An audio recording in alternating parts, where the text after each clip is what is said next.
Print निकलवाया, I will give you that print out. और किसने टेस्ट दिया था? नहीं देता, कारण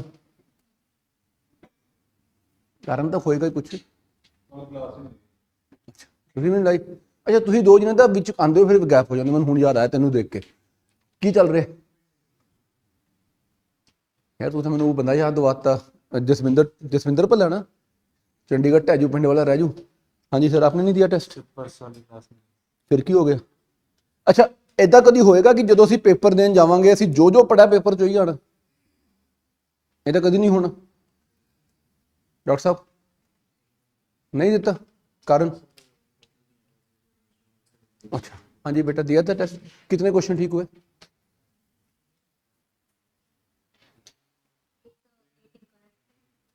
एट इनकरेक्ट थे, बाकी सारे ठीक थे। I am proud of you बेटा। नाम क्या तुम्हारा? मन्नत। अच्छा जो तेरे ढाबे हैं सारे शहर च? ओके हाँ जी बेटा। Out of 70। वेरी गुड यार, तू तो और अच्छा बच्चा है।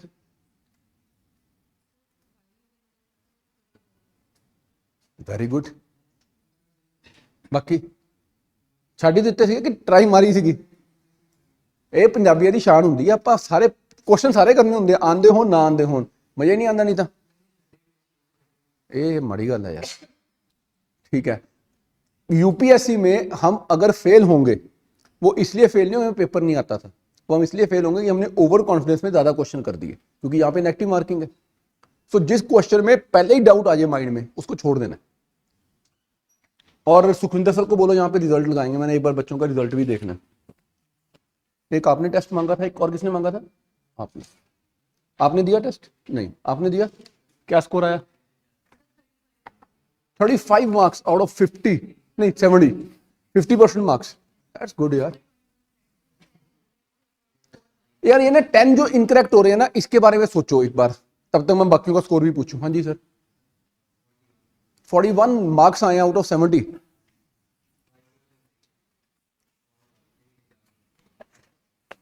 मालिक तुसी दस दो सर, सज्जे खब्बे हो गया हूं, तुसी दे गए।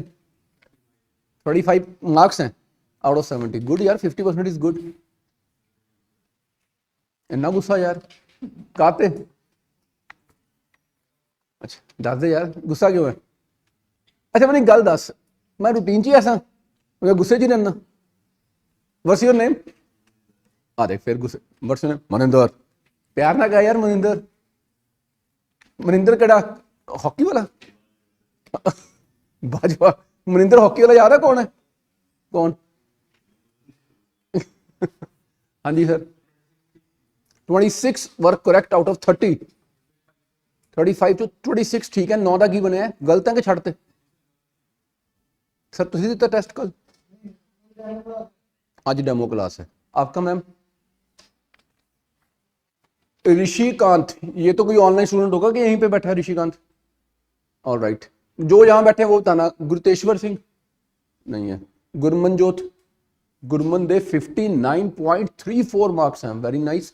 Sejal you have 57। मीनल कौन है? Okay 56। Ravinder not here. Tegbir, Sunaina, Sunaina के हैं 51। गुरसिमरन, ऑलराइट, गुरसिमरन के हैं 51.36। सृष्टि यहाँ नहीं है, ऑनलाइन है। मन्नत के 46। एहसास ऑनलाइन। और Kavya online. Trisha online. Kiran online. And Gursewak Singh ji ये भी ऑनलाइन है। एकमवीर, मनवीर, साहिलप्रीत, सतविंदर, सिमरन, दीक्षा, युवराज 18। अब मैं तुम लोगों को एक चीज समझाता हूं। सबने अपना स्कोर तो देख ही लिया, जिन्होंने टेस्ट दिया, जिन्होंने नहीं दिया हैप्पी बर्थडे टू यू। मत पढ़ो, मत दो test. If you think without testing yourself you can succeed, that's the biggest myth. अब यूपीएससी में 100 क्वेश्चन आते हैं प्री में, हर क्वेश्चन 2 नंबर का है। सो 200 मार्क्स हो गए ना। मैंने उस दिन बताया था कट ऑफ कितना जाता है usually, it is about 90 to 110। इससे नीचे भी गया होगा, 78 तक भी गया कट ऑफ एक बार तो। अब अगर मैं ये सोच के जाऊंगा ना कि यार पेपर जब मैं देने जा रहा हूं तो मेरे before I sit for the exam actually, और मैं ये सोचूं मैं तो जी घट्टो घट 60 क्वेश्चन का ठीक करने हैं, 120 नंबर लेने हैं, हो सकता है उस साल पेपर इतना इजी आ जाए कि सबके ही 65 से ज्यादा क्वेश्चन ठीक हो जाए, तो कट ऑफ तो 130 से ऊपर ही जाएगा, तो तुम्हारे 120 भी तुम्हें फेल करा देंगे। या हो सकता है इस साल पेपर इतना टफ आ गया कि किसी के भी 35 से ज्यादा क्वेश्चन ठीक ही नहीं हो रहे हैं, तो कट ऑफ 70 मार्क्स पे आ जाएगा, तो तुमने 120 लेके क्या करना है। तो ये एग्जाम में बैठने से पहले डिसाइड नहीं होता कि मैंने कितने क्वेश्चन करने हैं, कितने मार्क्स लेने हैं, ये नेचर ऑफ द एग्जाम देख के डिसाइड होता है। इमेजिन करते हैं 100 क्वेश्चन में से मैंने जैसे ही पेपर खोला मुझे सिर्फ 20 क्वेश्चन आते हैं प्राइमा फेसे कि मैंने देखा और मुझे तो मुझे 20 आते हैं, बाकी डिफिकल्ट लग रहे हैं, दैट मीन्स मेरे 200 में से 40 नंबर बन रहे हैं, पर पेपर जेन्युइनली टफ आया है।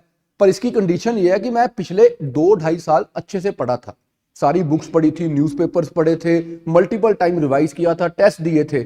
अब जितना किसी ने पढ़ा मैंने भी उतना ही पढ़ा है, अगर मुझे 20 क्वेश्चन आते तो बाकियों को भी इतने आते होंगे यार। So paper is genuinely very tough. Cut off हो सकता है इस बार 70 आ जाए, तो मुझे तो 30 नंबर और चाहिए, विच मीन्स मुझे 15 क्वेश्चन और ठीक करने, इसके आसपास घूमूंगा मैं अब।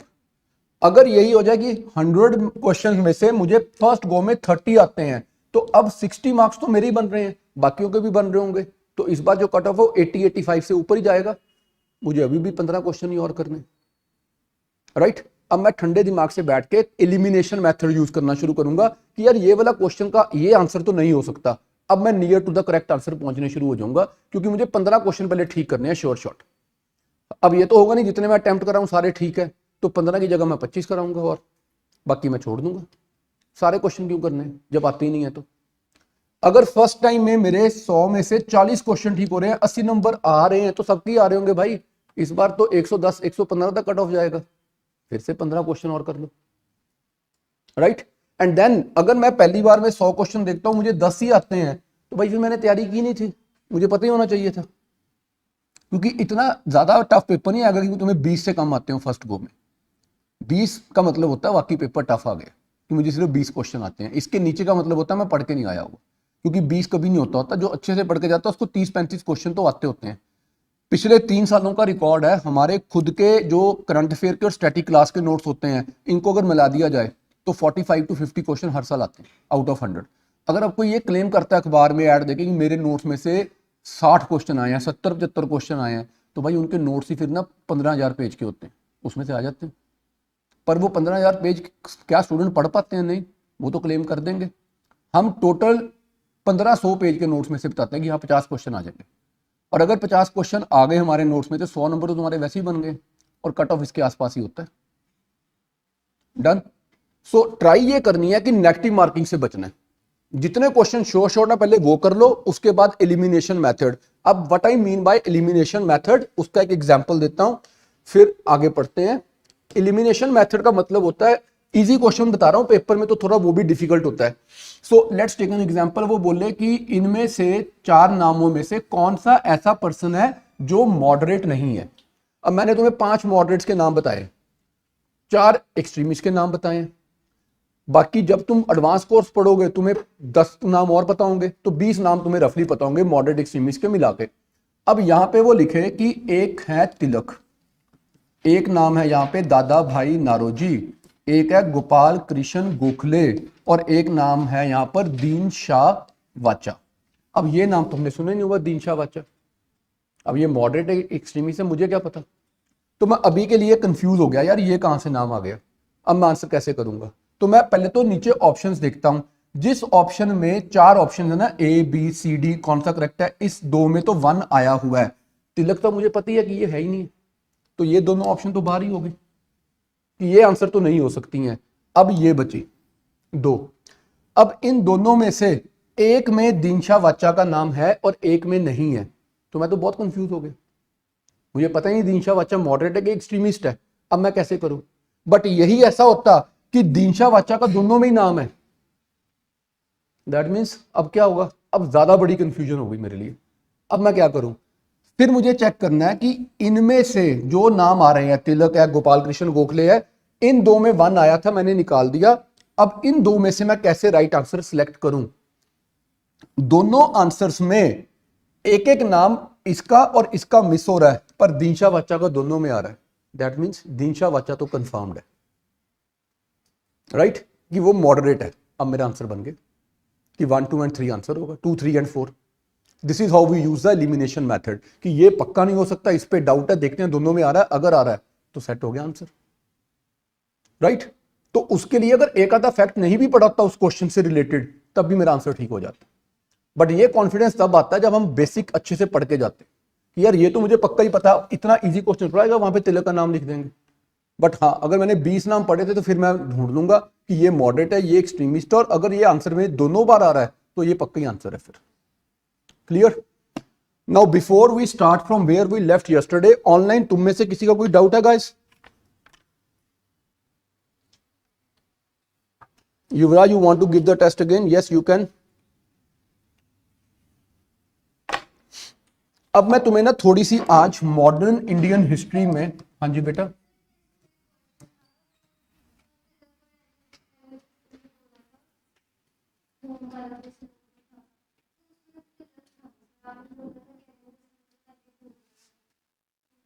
दिखाना क्वेश्चन क्या। आज तुम्हें बच्चे वाले हाथ से आंसर लीक कर देना यार।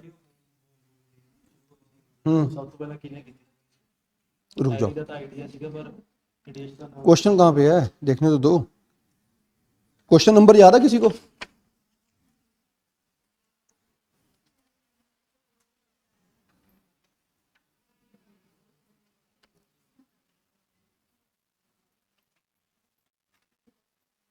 विच extremist leader founded Home Rule League, ये वाला क्वेश्चन बोल रहे हो? Which extremist leader founded Home Rule League? Bipin Chandrapal, Annie Besant, Bal Gangadhar Tilak, Lala Lajpat Rai. Answer है बाल गंगाधर तिलक। ये क्वेश्चन तो ठीक तो है ये। इसी में भी एनी बेसेंट का ऑप्शन, एनी बेसेंट ने बोला था, इसने पूछा leader founded Home rule establish, वो तो तिलक ने की, मैंने बताया तो था। एनी बेसेंट ने बोला, तिलक ने स्टार्ट कर दी। एनी बेसेंट ने बाद में की थी, तिलक ने अगस्त में, एनी बेसेंट ने सितंबर में।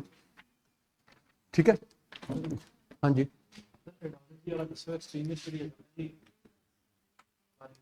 क्या दसना है दोस्तों? सर क्वेश्चन की है दोस्तों।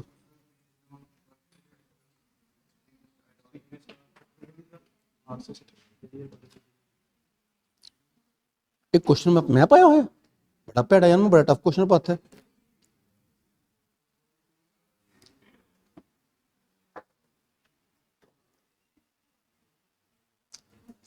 आंसर की देते हैं हिंदू वाला दस्ता है मेरे अनअटेम्प्ट छाड़ते हैं हिंदू ही है।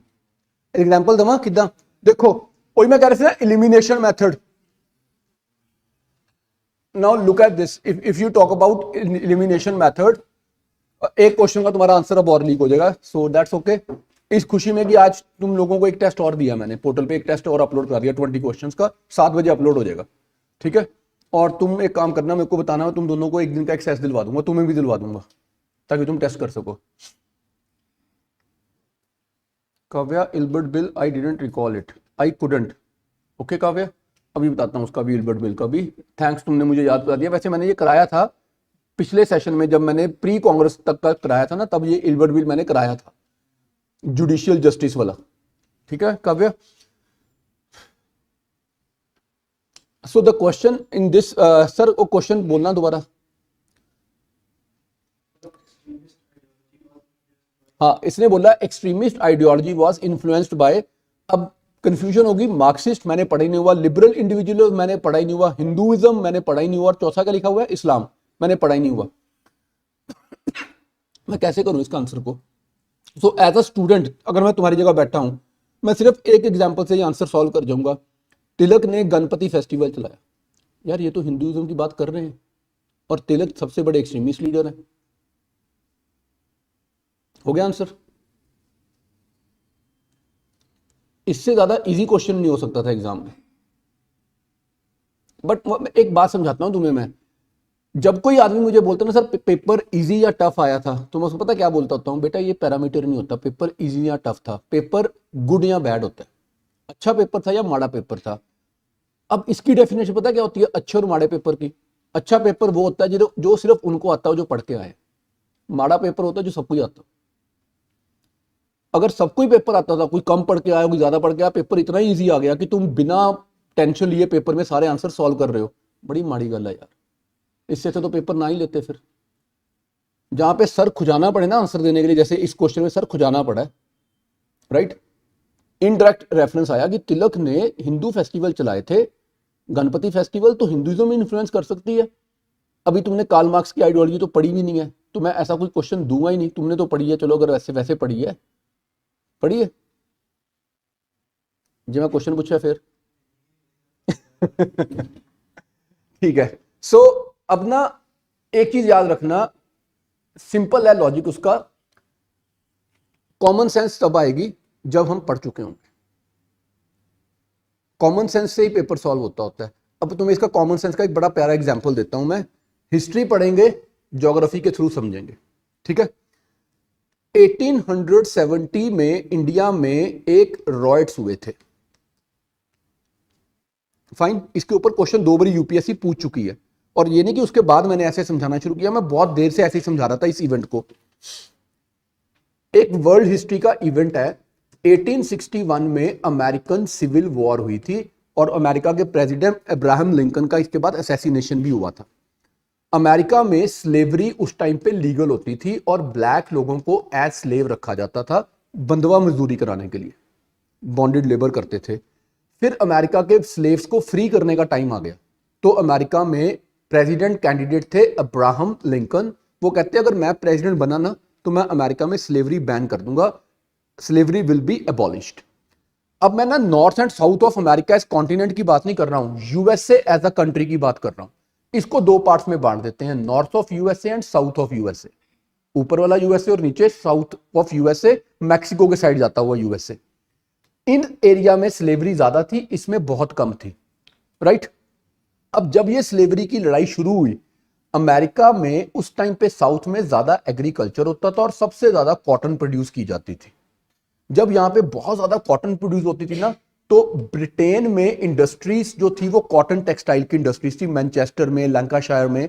तो यहां से कॉटन जाता था और ब्रिटेन सारी दुनिया को कॉटन टेक्सटाइल बेचता था। जैसे ही अमेरिका में सिविल वॉर हुई, आपस में, सिविल वॉर मीन गृह युद्ध, आपस में 2 अमेरिकन ही आपस में लड़ पड़े हैं, क्योंकि लड़ाई हो गई है, खेती हो ही नहीं पा रही। तो अगले 2-3 साल तक अमेरिका कॉटन सप्लाई नहीं कर पा रहा। अब ब्रिटेन की इंडस्ट्री को तो कॉटन चाहिए, रॉ कॉटन, ताकि वो कपड़ा बनाए। तो उन्होंने बोला यार फिर कहां से मंगवाएं। सो वो कहते हैं यार इंडिया पे अपना ही राज है, इंडिया में उगवा लो कॉटन फटाफट से। तो इन्होंने इंडिया में एक सिस्टम इंट्रोड्यूस किया कि किसानों को एडवांस पैसे दे देते हैं, पैसे लो, खेती करो कॉटन की, हमें कॉटन दो। अब जब इंडिया में किसानों ने कॉटन उगाई पहली बार, ये बड़े खुश हुए। पहली बार की सेंस की एक्सटेंसिवली उगा दी, अदरवाइज तो हम सिंधु घाटी के समय से कॉटन उगा रहे हैं, इस टाइम इन्होंने बहुत ज्यादा लगा दी। जब बहुत ज्यादा कॉटन लगाई तो हाथों हाथ बिक भी गई, क्योंकि अमेरिका में तो नहीं आ रही थी, ब्रिटेन को चाहिए थी, उन्होंने खरीद ली। तो भारत के किसानों को मुनाफा हो गया, अंग्रेज सरकार की जान निकल गई कि ये इंडियंस को प्रॉफिट कहां से हो गया। उन्होंने कॉटन पे और टैक्स बढ़ा दिया। इंडियन कहते चलो कोई बात नहीं, 4 पैसे कमा रहे हैं, 2 टैक्स भी दे देंगे, तब भी 2 बच जाएंगे, हम अभी भी खुश हैं। अब हमें एडवांस पेमेंट अगले साल फिर आ गई, अगले साल फिर आ गई, हमने टैक्स टुक्स दिए और कॉटन उगा रहे हैं। बाय 1865-66 अमेरिकन सिविल वॉर खत्म हो गई। बाय 67-68 अमेरिका में पीस आ गया। बाय 69-70 अमेरिका ने कॉटन उगा दी और मार्केट में कॉटन अमेरिका की वापस आ गई। अब इंडिया को जिन्होंने एडवांस दिया था, उन्होंने कहा हमने तो कॉटन खरीदनी नहीं आपसे, हमारा एडवांस वापस कर दो, क्योंकि हमारे पास तो आ गए, अब अमेरिकन कॉटन वो बेटर है। इंडिया से जब कॉटन नहीं खरीदी गई, यहां पे तो क्राइसिस हो गए, एडवांस वापस करना पड़ रहा है, सामान बिक नहीं रहा, ऊपर से सरकार कहती टैक्स तो देना पड़ेगा। हमने कॉटन सेल पे थोड़ा टैक्स लगाया था, हमने तो कॉटन प्रोडक्शन पे टैक्स लगाया था, तुमने प्रोड्यूस तो कर दी, अब टैक्स पे करो। तो किसान विद्रोह ही करेंगे ना। तो इंडिया में रॉयट्स हो गए 1870 में बिकॉज ऑफ कॉटन, राइट। अब ये हुए कहां पे, पेपर में आएगा, in which area did the cotton riots of 1870 took place. यार इंडिया में कॉटन उगती कहां पे है, जहां पे ब्लैक सॉइल होती है। मैक्सिमम ब्लैक सॉइल कहां पे है, डेक्कन में। तो ये कौन से रॉयट्स हुए, डेक्कन रॉयट्स, काम खत्म हो गया। अब ये होती है कॉमन सेंस। मैंने पढ़ा हुआ था ना, मुझे ज्योग्राफी की आइडिया लगाकर हिस्ट्री का क्वेश्चन ठीक करना आ गया। अगर मैंने पढ़ा ही नहीं हुआ तो फिर मैं तुक्के कैसे मारूंगा। तुक्का मारने के लिए भी तो बैकग्राउंड होना चाहिए आदमी का सब्जेक्ट्स के साथ। आज सुबह एसडी कॉलेज के बच्चे आए थे यहाँ पे 100, कोई है एसडी से,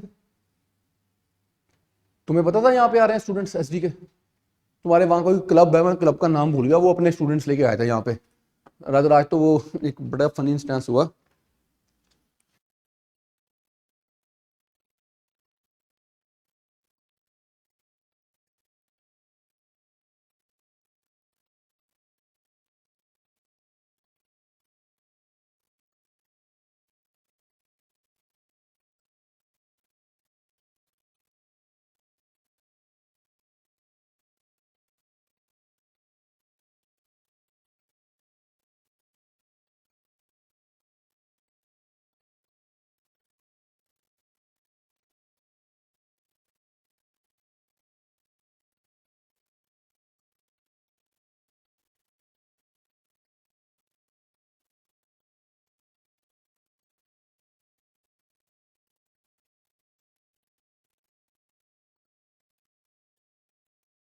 कि राइट टू प्रिवेसी है, हमारा नंबर प्राइवेट है, किसी के पास होना नहीं चाहिए, और ये फंडामेंटल राइट है।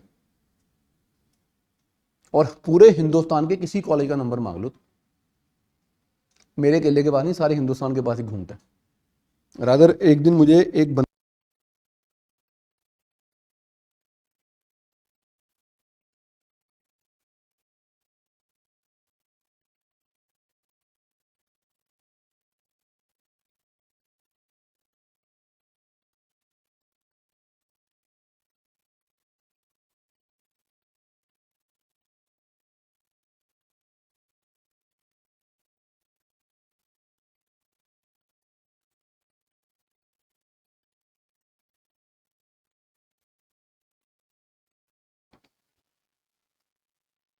बड़ा अनफॉर्चुनेट सिस्टम है। कोई जजमेंट पता जिथे जिथे सुप्रीम कोर्ट ने कहा हो कि किसी बंदे की प्रिवेसी ब्रीच नहीं होनी चाहिए? हाँ जी सर, बहुत लैंडमार्क जजमेंट है, बहुत रीसेंट टाइम की पुट्टू स्वामी जजमेंट। सुप्रीम कोर्ट ने कहा थी हर बंदे का राइट टू प्रिवेसी है, किसी की कोई इंफॉर्मेशन लीक नहीं होनी चाहिए। रादर हुन एक नवी चीज आ गई है, right to be forgotten, and it will be very popular thing in India in the coming times. जिदा मैं अपना एग्जाम्पल देना, मेरे बहुत सारे वीडियोस यूट्यूब पे हैं। वाइल इट वाज कोविड ना, तो मैंने बहुत सारे वीडियोस बनाए, पता नहीं था दुनिया कैसे वापस आएगी नॉर्मल, तो मैंने हर वीडियो में अपना फोन नंबर बोल दिया कि यार अगर किसी को यूपीएससी के बारे में कुछ भी पूछना है मेरे से फ्री पूछ लो, मुझे अपना बिजनेस चलाना था। तो ऐसे कुछ 100 वीडियो हैं जो मेरे यूट्यूब पे पड़े हुए हैं, मुझे भी नहीं पता वो कितने वायरल हो गए हैं। लोगों ने एक दूसरे को व्हाट्सएप कर दिए, मैंने उनको प्राइवेट कर दिया, वो फिर भी कहीं ना कहीं से किसी के पास पुराना लिंक चला जाता है। अमेरिका ने, सुप्रीम कोर्ट ने बोला राइट टू बी फॉरगॉटन। अगर मैं नहीं चाहता कि अब मेरा नंबर सर्कुलेट हो, मेरा प्राइवेट नंबर, पर्सनल नंबर, तो यूट्यूब को मेरे सारे वीडियो रिमूव करने पड़ेंगे विद 100% गारंटी कि मेरा नंबर आज के बाद दोबारा यूट्यूब से किसी को नहीं मिलेगा। अगर मैंने गलती से फेसबुक पे कोई पोस्ट डाल दी थी अपने बारे में, और अब मैं चाहता हूं कि मेरे बारे में कोई ना जाने, राइट टू बी फॉरगॉटन, तो फेसबुक को मेरी पोस्ट रिमूव करनी पड़ेगी। अमेरिका में तो ये कर दिया गया लागू। अब हमारे देश में आवाज़ उठ गई है कि मेरी पब्लिकली जो इमेज बनती है उससे, या जो मेरी इंफॉर्मेशन लीक होती है, मुझे नहीं करनी है यार वो लीक। मेरे से गलती से एक पोस्ट डल गई थी कुछ साल पहले, रिमूव कराओ। फेसबुक कहती है जी हम आपके वॉल से तो रिमूव कर देते हैं, हमारे बैक एंड पे पड़ी रहेगी, कोई एक्सेस कर गया, गलती से कर गया। अब सरकार कहती है रिमूव करनी पड़ेगी तुम्हें हर इंटेंट की उसकी, राइट। तो जब तक हम लोग पढ़ेंगे नहीं ना, तो हमें बहुत सारी चीजें पता भी नहीं होंगी, एंड हम ऐसी एक ना मिजरेबल सी लाइफ लीड कर जाएंगे। अब मैं तुम्हें वर्ल्ड हिस्ट्री और इंडियन हिस्ट्री का एक जो हम पीरियड पढ़ रहे हैं उसके बारे में एक इंपॉर्टेंट फैक्ट बताने जा रहा हूं, जिससे तुम्हें अगले इवेंट और अच्छे से समझ आएंगे। वर्ल्ड वार 1 तो मैंने बताया था 1914 से लेकर 1918 तक चली थी। जब वर्ल्ड वार चल रही थी ना, उस टाइम पे रशिया जो था एम्पायर था, यहां पे राजा होता था tsar Nicholas, right. Tsar rule कर रहा था। लड़ाई में ना रशिया बहुत पिछड़ गया, जर्मनी ने रशिया को बर्बाद कर दिया था, 50 लाख से ज्यादा बंदे इनके मारे गए थे लड़ाई में। जब रशिया इतनी बुरी तरह से बर्बाद हो रहा था, उस टाइम पे सर रशिया का नाम सुन के खुशी बड़ी हुई, की होया यूक्रेन याद आ गया। हाँ हूँ तेरे नाल तो मैं झेडा भी याद नहीं कर सकता, स्टूडेंट है मेरा, नहीं तो मैं होर भी झेड़ कर लेनी थले। रशिया सुन के बहुत खुश हो गया है ना। ओके, सो रशिया जब बैकफुट पे चला गया ना, रशिया बहुत बुरी तरह बर्बाद हो गया। तो रशिया की जनता अपने राजा से बड़ी नाराज होगी कि यार ये बड़ा घटिया राजा, ये हमारे बारे में सोच ही नहीं रहा। तो 1917 में रशियन रेवोल्यूशन हुआ। राइट। जब रशियन रेवोल्यूशन हुआ तो रशियन एम्पायर कोलैप्स कर गया और रशिया में लेनिन की सरकार बन गई अक्टूबर के बाद, और यहां पे मार्क्सिस्ट आइडियोलॉजी पहली बार इंप्लीमेंट कर दी गई। रशिया अब बन जाएगा यूएसएसआर, राइट, इस लड़ाई के बाद। अब जब रशिया में मार्क्सिस्ट आइडियोलॉजी आई, कार्ल मार्क्स लिखता था वर्कर्स के लिए कि गरीब लोगों के भी हक होने चाहिए, उनको भी न्याय मिलना चाहिए। क्योंकि ये वर्कर्स के बारे में सोचता था, तो अब वर्कर या लेबर राइट्स के बारे में तो बात पॉपुलर होगी ना। दुनिया में सरकार ही ऐसी बन गई है जो बात ही सिर्फ वर्कर्स और लेबर क्लास की करती है। इनसे इंस्पायर होकर 1920 में CPI, communist party of India भी बन गई। तो जहां पे अभी सिर्फ कांग्रेस और मुस्लिम लीग मेजर पार्टीज थी 20 तक, अब एक नई पार्टी खड़ी होगी इंडिया में, कम्युनिस्ट पार्टी ऑफ इंडिया, और वो कहती है किसानों का और इंडस्ट्रियल लेबर का हम ध्यान रखेंगे। इसी टाइम पे महात्मा गांधी आके कह रहे हैं कि आम आदमी का ध्यान मैं रखूंगा। सो अब इंडियन पॉलिटिक्स में आम आदमी की वैल्यू बढ़नी शुरू हो गई, क्योंकि कांग्रेस भी उसको एलोर करने की कोशिश कर रही है और कम्युनिस्ट पार्टी भी वर्कर्स को एलोर करने की कोशिश कर रही है कि तुम्हारे राइट्स की हम प्रोटेक्शन करेंगे। रशिया के कारण इंडिया का आम आदमी, जो किसान है, जो मशीन पे काम करता है, फैक्ट्री वर्कर है, इनको अपनी वैल्यू पता लगनी शुरू हुई कि हमारे भी राइट्स होते हैं। अब ये भी नेगोशिएट करेंगे कि हम किस पार्टी को सपोर्ट करेंगे जो हमें बेटर डील देगी, जो हमें बेटर राइट्स लेके देगी। अगर देश आजाद हो जाए और सारी की सारी जमीन जमींदारों के पास ही रहेगी तो किसानों को क्या फायदा होगा। तो कांग्रेस को आगे चलकर कुछ टाइम के बाद, अगले 10 सालों 15 सालों में किसानों से वादे करने पड़ेंगे कि जब देश आजाद होगा हम आजाद भारत में जमींदारी सिस्टम खत्म कर देंगे, लैंड किसानों की हो जाएगी। ये हमारा आपसे वादा हो गया। इसीलिए आफ्टर 1947 जैसे ही हम आजाद हुए, इंडिया में लैंड रिफॉर्म्स किए गए और जमींदारी सिस्टम को अबॉलिश किया गया, right. So when you will read all these things together, if I start teaching them today in NCERT class, then it will get heavier for us कि इतना interlinking कैसे करनी है, कि इंटरनेशनल रिलेशन भी आ जाए, पॉलिटिकल थ्योरी भी आ जाए, वर्ल्ड हिस्ट्री भी आ जाए एंड इंडियन हिस्ट्री भी आ जाए, वो डिफिकल्ट हो जाएगा। But with the passage of time, जब तुम एडवांस कोर्स में आ जाओ तब तो तुम्हें ये इंटरलिंकिंग करनी पड़ेगी, क्योंकि पेपर में तो वो इंटरलिंक्ड क्वेश्चन पूछते हैं। जैसे कि यूपीएससी मेंस में क्वेश्चन आया कि Indian national struggle, freedom struggle के ऊपर कौन कौन सी इंटरनेशनल आइडियोलॉजी का इंपैक्ट पड़ा और कैसे। तो उसमें लिबरलिज्म भी आएगा, मार्क्सिज्म भी आएगा, फेमिनिज्म भी आएगा, हर चीज का रेफरेंस आएगा। So interconnecting is the second part of the syllabus. First part is to know the basics, second part is to connect them, third part is to express them कि answer कैसे लिखना अब, and the fourth part is to be sure that the way I express is by far the best way. बाकी लोगों से मैं better लिखता हूं तभी मैं पास हो जाऊंगा। जब मैंने बोला कि 5 लाख लोग पेपर देंगे और सिर्फ लेट से 16,000 लोग मेंस लिखेंगे, तो जितने लोग ये मेंस लिख रहे हैं इन सब ने प्री क्लियर किया है ना, दैट मींस नॉलेज तो सबको है, फैक्ट तो सबको ही पता थे ना, तभी इनके ऑब्जेक्टिव क्वेश्चन ठीक हुए थे। अब इन 16,000 में से अगर 8,000 लोग आके दोबारा से इंटरव्यू देते हैं, वैसे तो 3,000 लोग देते हैं, अगर 3,000 लोग इंटरव्यू दे रहे हैं, इट मींस कि आता सबको था लेकिन सबको लिखना नहीं आता था, इसलिए बाकी सब फेल हो गए। अब यहां पे लिखने की लड़ाई थी कि बेटर कौन लिखता है। फिर इन 3,000 में से 1,000 दोबारा से फाइनल लिस्ट में आएंगे इंटरव्यू के बाद। उस दिन जो मैं कल बता रहा था कि पर्सनैलिटी किसकी बेटर थी, कौन अपनी पर्सनैलिटी में कुछ बेसिक एट्रीब्यूट्स होते हैं सिविल सर्विसेज के लिए।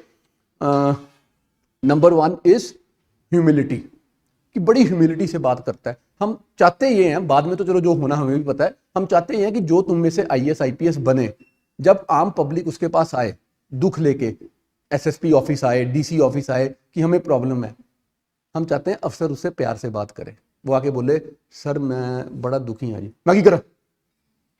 हम ऐसे अफसर नहीं चाहते, है ना। हम चाहते हैं सुने, बैठो माता जी, बैठो बाबा जी, कोई गल नहीं, दसो की दुख है, ਅਸੀਂ करने हैं सॉल्व। एसडीएम साहब ਨੂੰ बुला लो, इन्हों की रिपोर्ट लिखो, जो भी प्रॉब्लम सॉल्व करो, फिर उन्होंने भेज दो, चाहे उस तो बाद कह दो एसडीएम ਨੂੰ कोई गल नहीं बाद चो देख लांगे, पर एक बार तो उन्होंने ठंडा करके भेजना ना। So this is one attribute of your personality, humility, being humble, polite, empathetic, right. तुम सोसाइटी में एम्पैथी के साथ डील करोगे। कल को लोगों के साथ तुम्हें अगर कोई डीलिंग करनी हो, घर गिराने पड़ रहे हैं, तो ऐसा थोड़ा कि जाके बस घर ही गिरा दोगे, उनको समझाओगे आपने गलत किया था, यहाँ पे घर नहीं बनने चाहिए थे, सरकार ने प्रधानमंत्री आवास योजना में आपके लिए वहां घर बनाए हैं, हम आपको अपनी गाड़ी में वहां छोड़ के आएंगे, ये खाली करो आप प्लीज। यहाँ पे ऐसे फालतू में दंगे करके कोई फायदा नहीं होगा। यहाँ तो ऐसे बात करोगे, या फिर चढ़ा दो यहाँ भी रोलर रूलर जो चढ़ाने, खत्म करो इन्होंने, है ना, ऐसे नहीं बोल सकते ना। तो इंटरव्यू में तुम्हारी वो ये पर्सनैलिटी एट्रीब्यूट चेक करेगी, प्यार से बात तो कर लोगे, इसलिए मेरी टेंशन बहुत रहती है, बहुत टेंशन होती है। मुंडा इंटैलीजेंट है, इन्हें प्री मेन कट जाना है, इंटू जाके इदी बैठना, उन्हें कहना वीर क्यों गुस्से च है, कोई गुस्सा नहीं है, उन्हें कहना प्यार ना गल कर, प्यार ना तो कर रहा मैं, होर की करा हूं मैं। मेरे डैडी इदा बोलते थे, पता तू यार गुरदासपुर तो नहीं है यार, ये तो प्यारे होंगे मालवे वाले बंदे यार, साडे मजैल होंगे हैं हजे। मेरे फादर ने जाके ना, my dad was genius in mathematics, तो मैंने जाकर कहना पापा एक क्वेश्चन 5th क्लास की बात है, ਇਹਦਾ आंसर ये है, हाँ जी आ गया समझ, जो मैं क्या हाँ जी उन्होंने कहना अगला सॉल्व कर, तो जे मैं कह रहा नहीं आया तो चंड पैनी है मेरे, तेन इन्नी गल समझ नहीं आती, मैं कह तू समझाया तो है नहीं, प्यो ने सिखाएगा। सो गाइस प्यार से बोलो, विद ह्यूमिलिटी, तुम लोग IAS IPS बनने वाले हो, जनता तुम्हारे पास दुख लेके आने वाली है। IAS अफसर के ऑफिस में कभी कोई खुश आदमी नहीं आता होता, वही आता तो जो बहुत दुखी होता है। जो आदमी घर पे खुश है ना, उसने सरकार के पास आना ही नहीं है, वो तो खुश है, आना उसने है जो दुखी है। और सरकार तुम्हें वो अथॉरिटी दे रही है कि चाहे करो ना करो। एक ना IAS अफसर सी पंजाब के, मैं नाम नहीं लूंगा, बड़े बड़े मशहूर हुए हैं, I worked with him for a while, उनके साथ मैंने काम किया। तो मैंने सर से एक आदत बनाई थी कि कोई भी आए ना तुम्हारे पास, दुखी आएगा, कभी सुख वाला आदमी नहीं आएगा।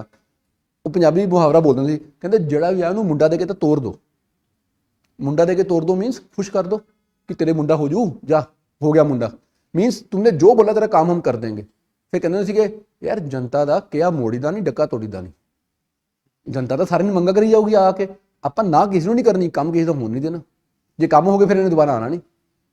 That's the way administration is, सबको खुश रखना होता है। अगर तुमने जनता दुखी कर दी और जनता इकट्ठी होकर तुम्हारे MLA या MP पास पहुंच गई, जनाब ਤੁਹਾਡੇ आईएएस साਡਾ काम नहीं करते, मिनिस्टर ने IAS को झाड़ देना जनता के सामने अपनी वोट बैंक पॉलिटिक्स के चक्कर में कि मेरी वोटें बढ़नी है। यहां पे ईगो क्लैश आता होता है पॉलिटिशियन और ब्यूरोक्रेट के बीच में, ठीक है। अब हमने कल सिविल डिसोबीडियंस तक पढ़ लिया था, राउंड टेबल कॉन्फ्रेंसेस तक। किसी के माइंड में कोई डाउट उसको लेके? ऑल सॉर्टेड है। चलो फिर लिखो civil disobedience movement, 1930 civil disobedience movement. इसके बारे में कल मैंने आपको कुछ बेसिक चीजें तो बताई दी थी कि 1930 में गांधी जी ने साबरमती आश्रम से स्टार्ट किया था, डांडी मार्च किया था, 78 लोग गांधी जी के साथ वॉक पे गए थे और वो 240 माइल्स की वॉक थी। गांधी जी ने बड़ा सिस्टमैटिक प्लान किया था, कहते देखो 240 मील चलना है, अपन बड़ा काली है भी आप कल ही पहुंचना है, 24 दिन का प्लान बना लेते हैं, 10 मील रोज चला करेंगे, राइट। अब शुरुआत में 78 लोग हैं, आज यहां से हम निकले हैं 10 मील चले हैं, इस 10 मील में 10 लोग साथ जुड़ जाए, 20 लोग जुड़ जाए, 100 जुड़ जाए, उनकी मर्जी है। आगे जब निकलेंगे तो और बढ़ जाएंगे, अगले 10 मील में और बढ़ जाएंगे, 24वें दिन जब पहुंचेंगे अब 78 थोड़ा होंगे मेरे साथ, अब तो लाखों लोग हो जाएंगे मेरे साथ। हर गांव से कितने वॉलंटियर मेरे साथ जुड़ते ही जाएंगे, एंड सिर्फ उसी एरिया के नहीं, जिनको खबर पहुंची जाएगी दूर दूर तक, तब तो बैलगाड़ियों में आना है, रेलगाड़ी भी बड़ी मुश्किल से चलती है, छोटी छोटी डेस्टिनेशंस पे तो चलती भी नहीं है, तो जितने जब जब पहुंचते जा रहे हैं आगे जुड़ते जाओ हमारे साथ। फिर गांधी जी कहते थे कि दिन में 3 ब्रेक्स भी होने चाहिए ना, रात को सोना भी है, दोपहर को खाना खाना है, सुबह स्टार्ट करना है, तो पूरा प्लान बनेगा। यहाँ से चलेंगे, यहाँ रुकेंगे, खाना खाएंगे, खाना खाना भी जरूरी है, फिर भजन कीर्तन करेंगे ताकि मोटिवेशन बनी रहे, फिर आगे चलेंगे, फिर लंच करेंगे, फिर डिनर के लिए वहां रुकेंगे। अब गांधी जी ने पूरी स्ट्रैटेजी बना के दे दी है फॉर नेक्स्ट 24 डेज। इससे एक चीज समझ आती है, Gandhi ji is not a हैपहैजर्ड leader कि शुरू कर दिया और प्लान है ही नहीं। हर चीज का पहले प्लान बनता है कि एग्जीक्यूशन कैसे होगी। फिर गांधी जी को एक चीज और पता है जो गांधी जी स्टार्टिंग में पब्लिक को नहीं बताते थे। वो कहते हैं यार देखो, जब भी हम कोई एजिटेशन स्टार्ट करेंगे, व्हेनेवर इट विल स्टार्ट, लोगों में एक जील होगी कि हमने कुछ अचीव करना है, राइट। इनिशियली जब वो आते हैं ना, एक कमिटमेंट के साथ आते हैं, मैं बोलूंगा ना नॉन वायलेंस करना है, तो बोलेंगे हाँ जी हम नॉन वायलेंट रहेंगे। पर थोड़े दिन बीत जाएंगे ना, लोगों के अंदर पेशेंस खत्म हो जाएगी। जब वो पेशेंस खत्म होगी, तो कोई ना कोई शरारती निकलेगा बीच में से जो थोड़ी बहुत ही वायलेंस करेगा, और फिर वो पूरा मॉब डिस्टर्ब हो जाएगा, और उस मॉब को कंट्रोल करना मेरे बस की बात है नहीं। तो गांधी जी ने अपनी फिलॉसफी में एक आइडिया ऐड किया, उसको बोलते हैं स्ट्रगल ट्रूस स्ट्रगल। कि स्ट्रगल स्टार्ट करो जब एक लेवल अचीव हो जाए कि सरकार पे प्रेशर बन चुका, अब दिख रहा है, विजिबल हो गया, अब एजिटेशन बंद कर दो। क्योंकि अगर इसके बाद हमने एजिटेशन कंटिन्यू किया, या तो सरकार बहुत ज्यादा वायलेंट हो जाएगी, और अगर सरकार बहुत ज्यादा वायलेंट हुई तो आम जनता की पिटाई हो जाएगी। जब आम जनता की पिटाई हुई तो लोग वायलेंट हो जाएंगे, और जब दो वायलेंट क्लैश करेंगे तो सरकार उसके बाद सुप्रीम वायलेंस कर देगी, जलियांवाले बाग जैसे इवेंट कर देगी। तो गांधी जी हमेशा एक पॉइंट पे आके अपना एजिटेशन खुद ही बंद कर देते होते थे। लोग कहते हैं यार ये बैकआउट कर जाते थे, ये गलत है, पर उनकी आइडियोलॉजी थी कि एक लिमिट के बाद वायलेंस के चांसेस बढ़ जाएंगे, उससे पहले मैं बंद कर देता हूं। Right? Few people will appreciate, few people will not appreciate, but trust me, he is Gandhi, he is not concern what others think. उनको एक बात क्लियर थी, मेरी फिलॉसफी के अकॉर्डिंगली ही काम होगा। अब उस फिलॉसफी को अगर आज मैं तुम्हें थोड़ा एक मेटामॉर्फिक वे में समझाऊं ना, तो वो पता क्या है? गांधी जी कहते हैं यार देखो, मैं यहां बैठा हूं, अभी यहां पर एक लेट से हनी भी आ जाए, पंजाबी के परिंड आ गए थे, राइट? एक है ना मक्खी, मैं आराम से पढ़ा रहा हूँ, यहाँ पे पी पी कर दी घूमी जाए, दैट्स ओके। मुझे डरने की क्या जरूरत है यार? मैक्सिमम क्या होगा, मुझे स्टिंग करेगी ना एक मक्खी, तो उससे क्या हो जाएगा? मैं मर जाऊंगा।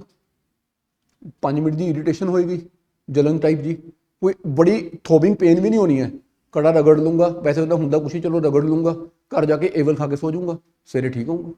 पर एक गल पक्की है, वो मक्खी मर जाएगी, मैंने मार दे, डंग मार दे।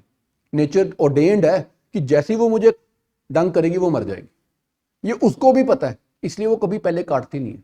वो यहाँ बैठ जाए, यहाँ बैठ जाए, यहाँ बैठ जाए, वो डंग नहीं मारती, वो पी करके उड़ जाती थोड़ी देर के बाद। बट जैसे ही मेरा हाथ उठता है ना डर में कि ये मक्खी आगे बैठी है, उसको लगता है उस पर अटैक होने जा रहा है, मक्खी को फील होता है कि मैं उसको मारने लगा, तो वो कहती है मैं तो मरनी है, फिर मार के मारती है, फिर वो मुझे डंग मारती है, अपनी तरह से वो अपना पॉइजन मुझे देके जाती है। राइट? अब गांधी जी कहते अगर तुम्हें सत्याग्रही बनना है तो निडर सत्याग्रही बनना है।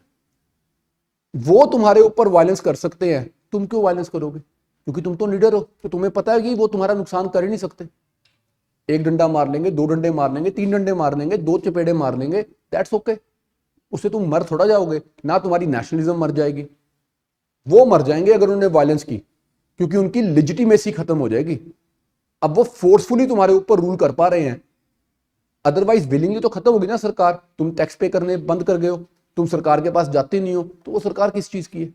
बट अगर तुम डर गए तो वो तो तुम्हें डंगेंगे ना, पर जब सरकार डंगती है वो तो मशीन गन से मारती है, फिर तुम सर्वाइव नहीं कर पाओगे। सो इसलिए बिफोर तुम डर में आके अपना हाथ उठाओ, उससे पहले मैं एजिटेशन बंद कर देता हूं। पर गांधी जी ने एक बड़ी प्यारी बात कही थी, एक मक्खी है तो कोई गल नहीं, टेंशन लेनी, खड़े रहो। ये पूरा छत्ता ही आ गया तो लम्बे पैना है, उत्थे नहीं चौड़ा के खड़े हो जाना। मीन्स जब ब्रिटिश अपनी आर्मी लेके आ जाएंगे तो बैकआउट करना बहुत इंपॉर्टेंट है, खड़े होकर मरना नहीं है वहां पे, नहीं तो फिर अगले दिन स्ट्रगल कौन करने आएगा? सो गांधी जी की फिलॉसफी में बहुत सारी आइडियोलॉजीज इन्वॉल्व हैं, जो मैं तुम्हें एडवांस कोर्स में पढ़ाऊंगा। जैसे कि गांधी जी का idea of trusteeship, Gandhi ji का idea of individualism, Gandhi ji का आइडिया ऑफ सर्वोदय, बहुत सारे आइडियाज हैं।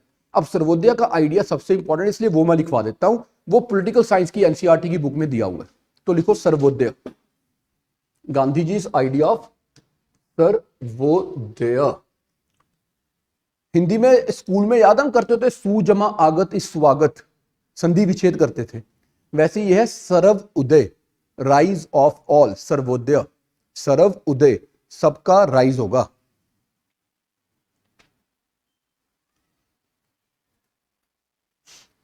अब इस सर्वोदय का मतलब क्या है, इससे ना ऐसे समझना, गांधी जी कहते जो हमारा समाज है ना, ये एक स्ट्रिंग ऑफ बीड्स है, बहुत सारे मनके इकट्ठे होके एक माला बन गई। पर ये जो माला बनी है, इसमें सारे मनके एक साइज के तो नहीं है, कोई अमीर है, कोई गरीब है, कोई ताकतवर है, कोई कमजोर है, कोई अगले वर्ग का, कोई पिछले वर्ग का, so many social discriminations in this society. जब तक ये माला है, एक सूत्र में पिरोई हुई माला है, तब तक सब ठीक चल रहा है समाज में। अगर ये माला टूट गई, मनके बिखर गए, तो फिर सारी की सारी माला टूटेगी ना। फिर ये थोड़ा कि ये चार जुड़ के रह जाएंगे, ये भी टूट जाएंगे। दैट मीन्स सोसाइटी में कंप्लीट टर्मोइल हो जाएगा, सब आपस में लड़ पड़ेंगे, दंगे फसाद हो जाएंगे। टूटने का चांस कहां पे है? जहां पे माला सबसे वीक मनकों वाली है, यहीं से टूट सकती है। यहां कैसे टूटेगी? तो स्ट्रांग मन के। अब अगर इस माला को पिरोए रखना है तो गांधी जी कहते इंश्योर करना कि जो वीक ग्रुप है, स्ट्रांग ग्रुप्स, उनका थोड़ा वेलफेयर करवा दें, थोड़ी चैरिटीज कर दें, थोड़ी फिलेंथ्रोफी कर दें, ताकि वो वीक ग्रुप्स भी थोड़ा स्ट्रांग फील करें और कनेक्टेड रहें, ताकि समाज टूटे ना। अगर हमने राइज ऑफ ऑल इंश्योर नहीं किया और कुछ कम्युनिटीज ज्यादा पॉपुलर हो गई, ज्यादा पावरफुल हो गई, ज्यादा इन्फ्लुएंशियल हो गई, ज्यादा रिसोर्सफुल हो गई, तो बाकी लोग जालसी में रिवोल्ट कर देंगे। तो हमें सबको साथ में जोड़ के रखना है, सर्व उदय, सबका राइज होता रहना चाहिए। इसी के साथ गांधी जी दूसरा आइडिया देते हैं, ट्रस्टीशिप। अब जब हम सर्वोदय पढ़ते हैं, एनसीईआरटी सर्वोदय के बारे में छोटी सी डेफिनेशन देके राइज ऑफ ऑल खत्म कर देती है, बट अगर उसको हम ट्रस्टीशिप से ना जोड़ें तो हमें समझ ही नहीं आएगा गांधी जी कहना क्या चाहते हैं। सो गांधी सेड कि जो सुपर रिच लोग होते हैं ना सोसाइटीज में, इनको एक चीज समझनी चाहिए। आज मुकेश अंबानी को यह समझना चाहिए, भाई अगर मेरे पास एक कुछ लाख करोड़ रुपए आ गए हैं रिलायंस फ्लैगशिप में, तो मैं इसका ओनर नहीं हूं, I am God appointed trustee. भगवान ने देखा कि मेरे पास ज्यादा समझ है, मैं बेटर इंसान हूं कई लोगों से, तो भगवान ने मुझे कुछ लाख करोड़ रुपए का ट्रस्टी अपॉइंट कर दिया। ठीक है। अब जब मुझे उन्होंने ट्रस्टी अपॉइंट किया, ये इसलिए नहीं है कि मैं अपने बेटे की शादी पे 5,000 करोड़ रुपए खर्च कर दूं, या अपने लिए एक अकेला अंटीलिया बनाने के लिए कुछ लाख करोड़ खर्च कर दूं। अकेले मेरे घर का बिजली का बिल महीने का 10,000 करोड़ आ जाए, ये क्या बात हुई? सो मुझे करना क्या चाहिए? मैं समझूं कि मैं ट्रस्टी हूं। अगर मैं बात करूं एंटीलिया की, कहते 2,000 करोड़ में बना था उस टाइम पे जब उन्होंने अपना घर बनाया था, सिर्फ 2,000 करोड़ में। घर तो 20 करोड़ का भी बहुत बड़ा बन जाता है। चलो बॉम्बे या मान लेते हैं 200 करोड़ का बन जाएगा। अब 200 करोड़ से बड़ा घर क्या करना होता है? अगर मैं 200 करोड़ का घर भी अपने लिए बना लेता तो 1,800 करोड़ रुपए से मैं कितने ऐसे लोग जो बेचारे फुटपाथ पे सोते हैं, झोपड़पट्टियों में रहते हैं, उनके लिए सिंगल रूम घर तो बना ही सकता था, साफ सुथरे थोड़े। और वो जो लोग हैं जो फुटपाथ पे सोते हैं, जिनकी बेसिक नीड्स पूरी नहीं होती हैं, उनमें से कुछ लोग अंडर कंपल्शन कई बार क्राइम कर देते हैं कि खाना नहीं मिला था, किसी दुकान से चोरी करने गए, चोरी करते हुए पकड़े गए, चाकू मार दिया, वहीं पे क्राइम उठता है ना शुरू। तो वो सारा कुछ तो मैं आप ही कंट्रोल कर देता। और अगर सोसाइटी में क्राइम को ही खत्म कर दिया तो मेरे को थ्रेट किस चीज की है फिर? नहीं तो सबसे ज्यादा थ्रेट किसको है? मेरे को तो है कि सबसे ज्यादा पैसे मेरे पास है, इसलिए मुझे इतनी सिक्योरिटी रखनी पड़ती है। तो गांधी जी कहते तुम अपने आप को ट्रस्टी समझो और सबके साथ थोड़ी थोड़ी चैरिटी करते रहो, तो समाज बहुत अच्छे से चलेगा। तो सर्वोदय के लिए गांधी जी का एम है सर्वोदय, उसका रास्ता क्या है? ट्रस्टीशिप। अब यहां पे तुम्हें एक डिफिकल्ट चीज समझाने जा रहा हूं। गांधी जी कह रहे हैं कि अमीर अपने आप को ट्रस्टी मान ले। गांधी ये तो नहीं कह रहे कि अमीरों की प्रॉपर्टी छीन के गरीबों में बांट दो, ये तो नहीं बोला गांधी जी ने, रॉबिन हुड वाली फीलिंग तो नहीं दे रहे ना। सो कार्ल मार्क्स कहता था अमीरों का पैसा छीन के गरीबों में बांट दो। गांधी भी चाहते हैं गरीबों का कल्याण हो, कार्ल मार्क्स भी चाहता है गरीबों का कल्याण हो, पर दोनों की आइडियोलॉजी तो डिफरेंट होगी ना। Marx believe in a revolutionary method, whereas Karl Marx की अगेंस्ट जाके Gandhi ji believe in a evolutionary method. तो उन्होंने पेपर में यूपीएससी में सवाल पूछ दिया कि गांधी का आइडिया ऑफ ट्रस्टीशिप कौन सी आइडियोलॉजी से मैच करता है? कार्ल मार्क्स की आइडियोलॉजी है, किसकी आइडियोलॉजी से? अब जिसने नहीं पढ़ा वो कैसे आंसर दे देगा, राइट? तो ये सारी चीजें हमें समझनी पड़ेंगी। और इसलिए थोड़ा समझ नहीं है कि यार आईएएस ही बनना है, नहीं बने आईएएस। ये चीजें लाइफ में पता कितनी जगह काम आनी है आगे चल के। अगर तुम अच्छे बिजनेसमैन भी बन गए किसी दिन, तब भी ये चीजें काम आनी है। सिंपल ह्यूमन बीइंग भी रह गए, तब भी ये चीजें काम आनी है। सोसाइटी में ना एक फिलोसफर है, अब तो नहीं है, she wrote very good political philosophy, her name is Hannah Arendt, American Jewish philosopher है। लिखो मत नाम, तुम्हारे किसी का काम नहीं, unless you take political science as an optional subject. वो कहती है यार जो जिसको हम इंसान कहते हैं, मैं उसको 3 कैटेगरीज में डिवाइड कर देती हूं। पहली कैटेगरी है जिसको उसने नाम दिया एनिमल लेब्रॉन्स। एनिमल लेब्रॉन का मतलब क्या है? Let's take one example. Stray dogs तो हम सभी देखते हैं ना, हर जगह ही होते हैं स्ट्रे डॉग्स। ऐसे कई सारे स्ट्रे एनिमल्स होते हैं, कैट्स भी होती हैं, सारे होते हैं एनिमल्स। तो एक स्ट्रे डॉग है, खाना तो उसने भी खाना ना। अब ऐसे तो हर स्ट्रे डॉग की किस्मत नहीं होती कि कोई गली मोहल्ले के आंटी या कोई अंकल उनको रोज आके रोटी खिलाएगा, बहुत बेचारे भूखे भी मरते हैं। पर वो मरने से बचने के लिए एक जगह से दूसरी जगह जाते हैं, गंद गंद में घूमते हैं, जहाँ से जो खाने को थोड़ा मिल जाए खा लेते हैं। दैट मीन्स अपने खाने की नीड्स पूरी करने के लिए या अपने बच्चों को खिलाने के लिए भी वो एफर्ट तो करते हैं ना, मेहनत तो करते हैं, right. So they make efforts to ensure food for them. एक काम कर दिया, फिर मैंने बोला बच्चे होते हैं, that means yes they do copulate, they do have sex and they produce babies. तो अगर मैं सिर्फ और सिर्फ फूड एंड रिप्रोडक्शन के लिए जीता हूं कि मेरी शादी हो जाएगी, मेरे बच्चे हो जाएंगे, मैं रोटी खा लूंगा, मेरी इज्जत जिंदगी हो जाएगी, तो तेरे इंसान होने में और उसके जानवर होने में फर्क है। बस इतना ही करने के लिए आए थे दुनिया में, स्टोरी खत्म होगी ना लाइफ की। बच्चे पैदा करते, छोटा जिहा घर बना लिया वधिया जिहा अपना, ठीक ठाक जी नौकरी कर ली, गल मुक गई। फिर उसकी स्टोरी के अंदर बहुत सारे फिलोसफर्स के और आइडिया आते हैं, मैं थोड़ा इजी करके तुम्हें आज समझाता हूँ, ये बड़ी मोटिवेशनल चीज है। I was about 22 and little more than that when I lost my father accidentally. He was sick and he died after a few days of hospitalization. Every son or every child loves his father or mother for sure. हम सब अपने माँ बाप से प्यार तो करते हैं। So do I love my father. But जिस दिन उनकी डेथ हो गई ना, मैं घर पे आया, मेरे ग्रैंडफादर अभी अलाइव थे and he was totally shattered. किसी के अपने बेटे की डेथ हो जाए पहले तो वो और ज़्यादा फील होता है, पर उन्होंने मुझे एक बात बोली, कहते बॉडी उत्ती रखा है। उनका बेटा खत्म हो चुका था, वो अब बॉडी था। मेरे पापा भी खत्म हो चुके थे क्योंकि अब वो बॉडी था। तो मैं कहा हाँ जी दादाजी बॉडी मॉर्चरी च है तो इसी सवेरे ले आवांगे। ना वो पापा थे ना वो विजय रह गए थे अपने पाप के लिए, सिर्फ बॉडी हो गए थे। अब उनकी डेथ को इतने साल हो गए, मेरे को नहीं लगता मैं साल में 2 या 3 बार से ज़्यादा उनको याद करता हूँ। एक उनके बर्थडे पे, एक उनकी डेथ एनिवर्सरी पे, एक जब कभी मैं बहुत दुखी होता हूँ, याद आती है प्यो होंदा तो चंगा होंदा, उस दिन याद करता हूँ तो सोच लेता हूँ उनके बारे में, याद कर लेता हूँ। पर जब मैं याद करता हूँ मुझे दिमाग पे अब जोर डालना पड़ता है, पापा दिखते कितना दे सीगे।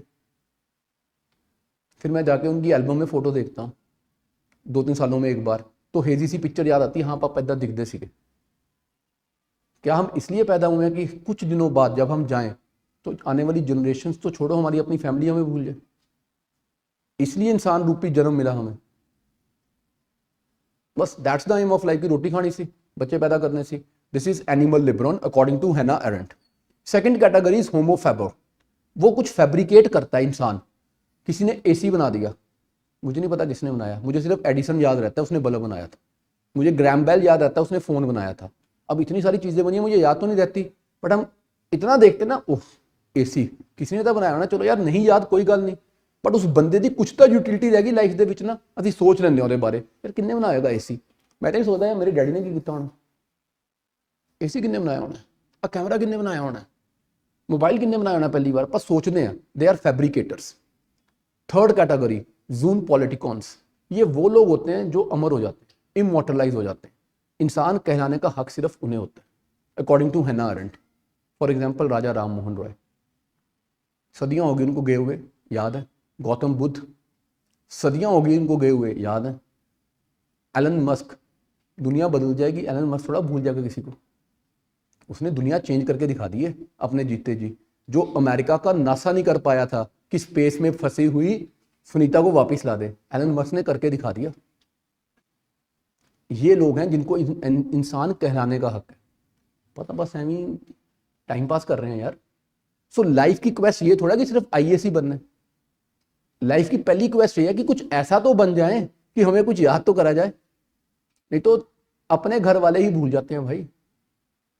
माई grandfather was chief electoral officer Punjab, election commissioner Punjab दे सीगे, बहुत बड़ी पोस्ट है।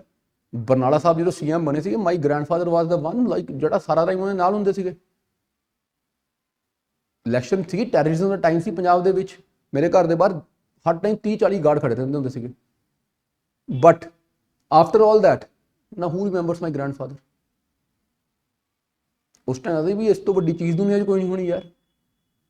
ਅਸੀਂ ਸਕੂਲ ਜਾਂਦੇ 4 ਗਾਰਡ ਨਾਲ ਜਾਂਦੀ ਸਾਡੇ, ਇੱਕ ਨੇ ਮੇਰਾ ਬੈਗ ਚੱਕਿਆ ਹੋਣਾ, ਛੋਟੇ ਸੀ ਨਾ ਉਸ ਟਾਈਮ ਦੇ ਉੱਪਰ, 84 ਦੀ ਗੱਲ ਚੱਲ ਰਹੀ, 85 ਦੀ। ਇੱਕ ਨੇ ਬੈਗ ਚੱਕਣਾ, ਇੱਕ ਨੇ ਮੇਰੀ ਪਾਣੀ ਦੀ ਬੋਟਲ ਫੜੀ ਹੋਣੀ ਹੈ, ਇੱਕ ਨੇ ਮੇਰੀ ਬਾਸਕਟਬਾਲ ਫੜੀ ਹੋਣੀ ਹੈ, ਇੱਕ ਨੇ ਮੇਰਾ ਹੱਥ ਫੜਿਆ ਹੋਣਾ ਤੇ ਸਕੂਲ ਜਾ ਕੇ ਜਾ ਰਿਹਾ ਮੈਨੂੰ। 4 ਬੰਦੇ ਮੈਨੂੰ ਸਕੂਲ ਛੱਡ ਕੇ ਆਉਂਦੇ ਸੀਗੇ। But now who knows about him. ਅਸੀਂ ਆਪ ਹੀ ਉਹਨਾਂ ਬਾਰੇ ਅੱਜ ਮੈਨੂੰ ਲੱਗਦਾ ਮੈਂ 20 ਸਾਲਾਂ ਬਾਅਦ ਗੱਲ ਕੀਤੀ ਉਹਨਾਂ ਬਾਰੇ ਜਿੱਥੇ ਕਲਾਸ ਦੇ ਵਿੱਚ। So first of all, have some desires in life, that you should have some identity of your own. You should be recognized as a human being, not just as an existence which will be forgotten after a while.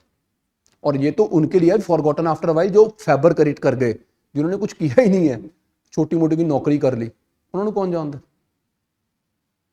800 crore की आबादी है इस दुनिया में, 800 के नाम भी आते हैं हमें, और उन 800 में से भी कितनों को डेली याद कर लेते हैं। सो अपने लिए काम करना बहुत जरूरी है। तो अब गांधी जी की ट्रस्टीशिप और वो मैंने समझा दी तुम्हें। Sarvodaya theory NCERT political science में थी, मैंने हिस्ट्री में जोड़ दी ताकि अगर पेपर में क्वेश्चन कनेक्ट करके आए तुम थोड़ा बहुत लिख सको उसके बारे में। अब गांधी जी ने, अच्छा मैंने कल तुम्हें बहुत सारे फैक्ट्स लिखवाए थे, जैसे कि वो खान अब्दुल गफार खान फ्रंटियर गांधी लिखवा दिया था, सरोजनी नायडू लीड करेगी ये भी लिखवा दिया था, राउंड टेबल कॉन्फ्रेंसेस होंगी ये भी लिखवा दिया था, उससे पहले हमने नेहरू रिपोर्ट वाली बात भी कर दी हुई थी। तो मैंने कल तुम्हें 1932 तक करा दिया हुआ था, राइट। अब 3 राउंड टेबल कॉन्फ्रेंसेस हो चुकी हैं और वो फेल हो गई। एक नेहरू रिपोर्ट बन चुकी है पर वो रिजेक्ट हो गई।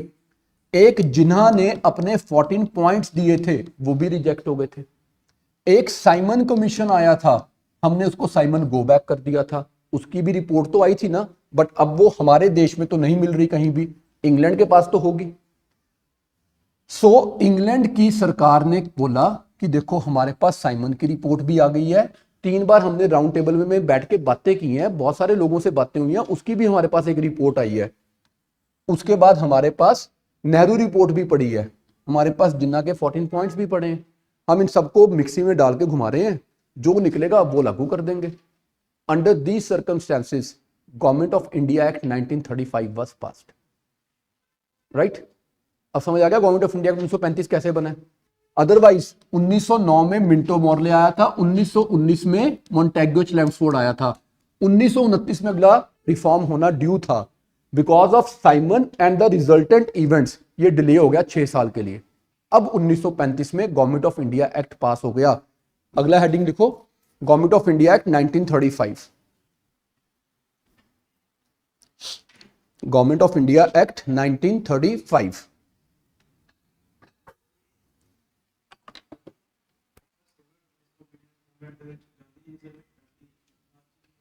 एक खान अब्दुल गफार खान लिखवाता सी कल मैं, वो इंपॉर्टेंट सीगा।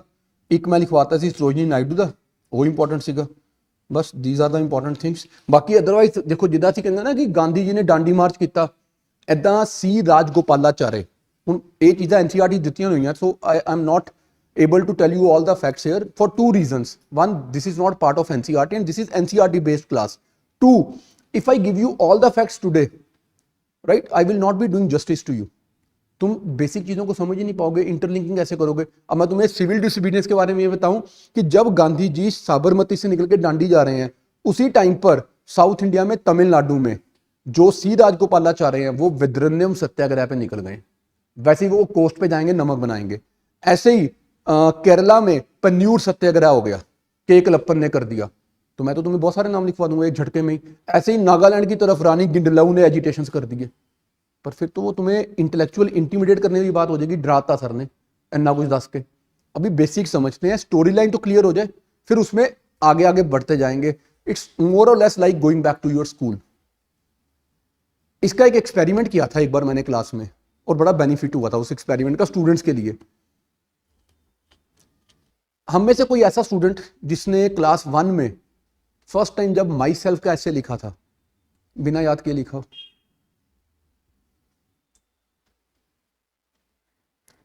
घर वालों ने मार मार के रटाया था हमें। लिखना पता क्या था? I am a boy, I am in class 1। कोई स्पेलिंग इजी थे, हर बच्चे के पापा डॉक्टर हो गए थे, my father is a doctor. More or less हम सबके फ्रेंड्स के नाम भी इजी हो गए थे। अगर स्कूल में सक्षम सूक्ष्म मेरा फ्रेंड था, मेरे को स्पेलिंग ही नहीं आ रहे थे, हम कहते अमित लिख दे, सुमित लिख दे ना, राजन लिख दे, जेड़ा स्पेलिंग इजी है, राजा तेरा बेस्ट फ्रेंड है, we play together, he help me in my school work, homework, यही होता था ना, सबने यही लिखा हुआ है, पर याद करके रट के। और पता है एक बार तो ऐसा भी होता था, I am a boy, I am a boy, I am a boy of 7 years old, 7 year old, ये भी किया हम सब ने।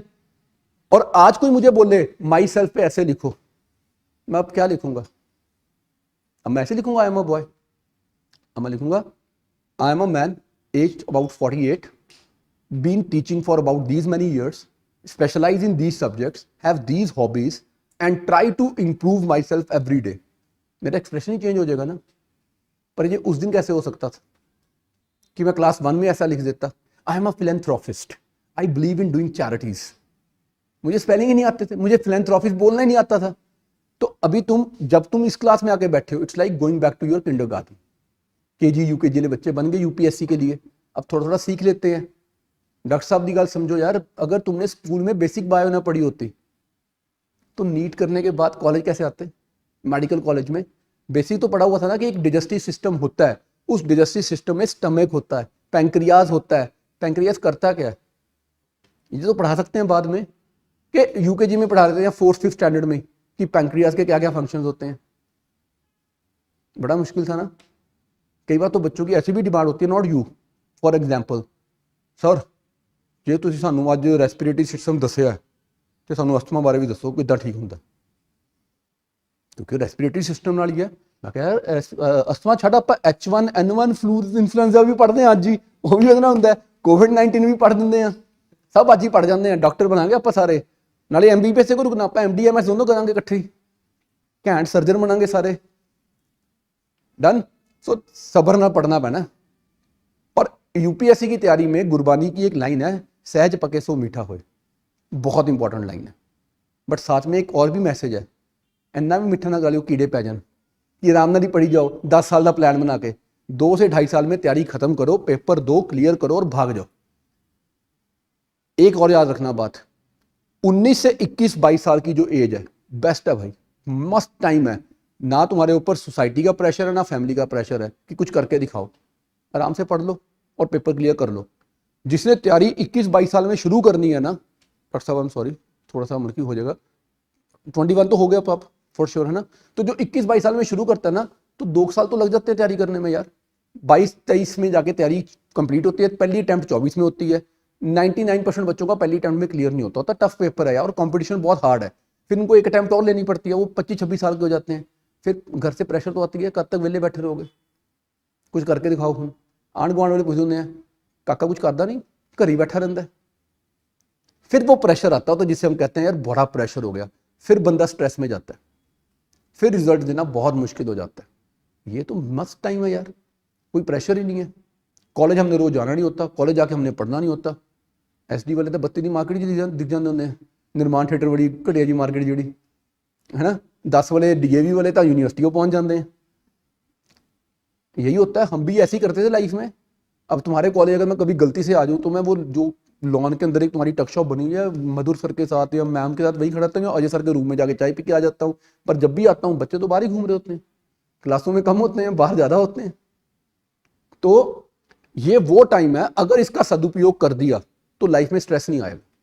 पर अगर ये टाइम निकल गया और हमने 21-22 में तैयारी शुरू की, तो स्ट्रेस आना ही आना भाई। घर वाले एक टाइम पे सवाल पूछ ही लेंगे ना, भाई कब तक तैयारी चली जानी काका, हम कुछ बन के भी दिखा। तो उससे पहले वो पूछे, हम बन जाते हैं। Doctor Aditya is an example with me यार, at the age of 23 is an IAS और Punjab cadre, rank 70 first attempt. पर उसने तैयारी MBBS के साथ ही कर दी थी खत्म। जब उसकी इंटर्नशिप चल रही थी, उसके यहाँ पे टेस्ट चल रहे थे, क्योंकि सिलेबस कंप्लीट हो चुका था और उसकी इंटर्नशिप कोविड टाइम में चल रही थी। फिर भी वो मैनेज कर गया क्योंकि सिलेबस ही खत्म था। तो पहली बार पेपर दिया, पहली बार में क्लियर कर गए, right. So it is possible if planned.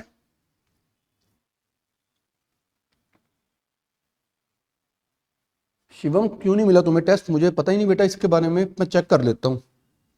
चलो अब लिखो आगे, गवर्नमेंट ऑफ इंडिया एक्ट के मेन प्रोविजंस।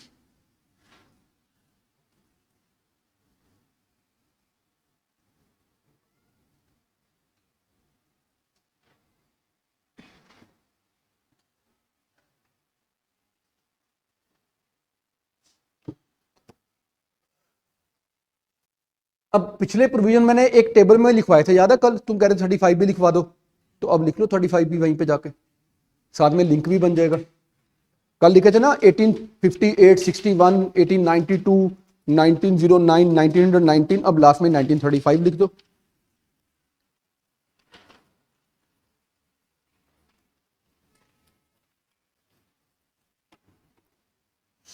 नाइनटीन 1935 के एक्ट में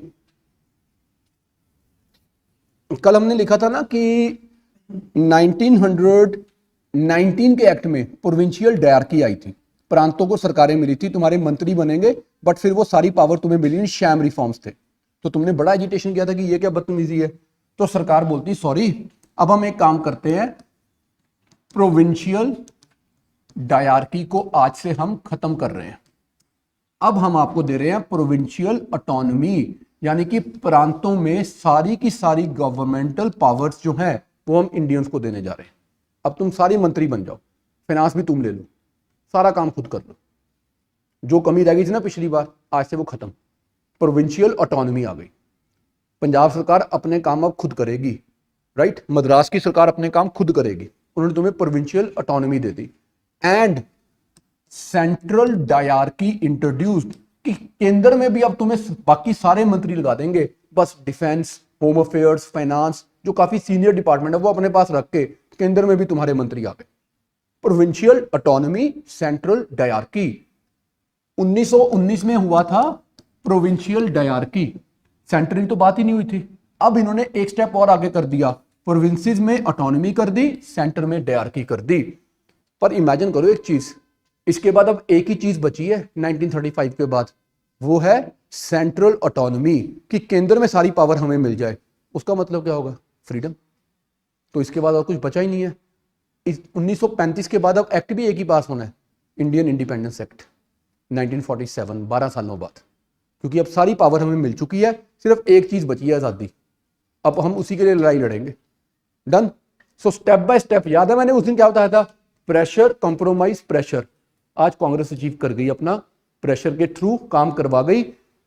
1892 में इनडायरेक्ट इलेक्शन आए थे, 1909 में डायरेक्ट इलेक्शन आए थे, 1919 में प्रोविंशियल डायरकी आ गई थी, 1935 में सेंट्रल डायरकी आ गई। इसके बाद आजादी आ जाएगी। तो कांग्रेस ने कितना स्मार्टली काम किया। And how much time it took for Congress to achieve this? 15 साल, 1885 वाले अप टू 1900 और 47 इसके बाद। Within 62 years of its existence, Congress secured independence for India। और ये बहुत छोटा टाइम होता है हिस्टोरिकली। जो सरकार 1757 में बन गई थी, ब्रिटिश सरकार, प्लासी के बाद, उसको 60 सालों में उठाड़ दिया तुमने। बहुत बड़ी अचीवमेंट है यार। आज लग रहा है मैं तो अभी खुद भी इसका नहीं हुआ, तो 60 साल तो बहुत बड़े होते हैं, पर हिस्टोरिकली सोचा जाए तो 60 साल तो कुछ भी नहीं होते यार। इंडिया को आजाद हुए 75 साल हो चुके हैं, पता लगता है। कल की बात लगती है कि इंडिया आजाद हुआ था, और जिस दिन हम आजाद हुए थे दुनिया के गरीब देशों में शुमार थे। आज दुनिया की टॉप 5 इकोनॉमीज में है, अब तो 4 में ही हो गए सिर्फ 75 ईयर्स में। तुम्हें पता है जिस दिन अमेरिका आजाद हुआ 1776, 4 जुलाई को, राइट।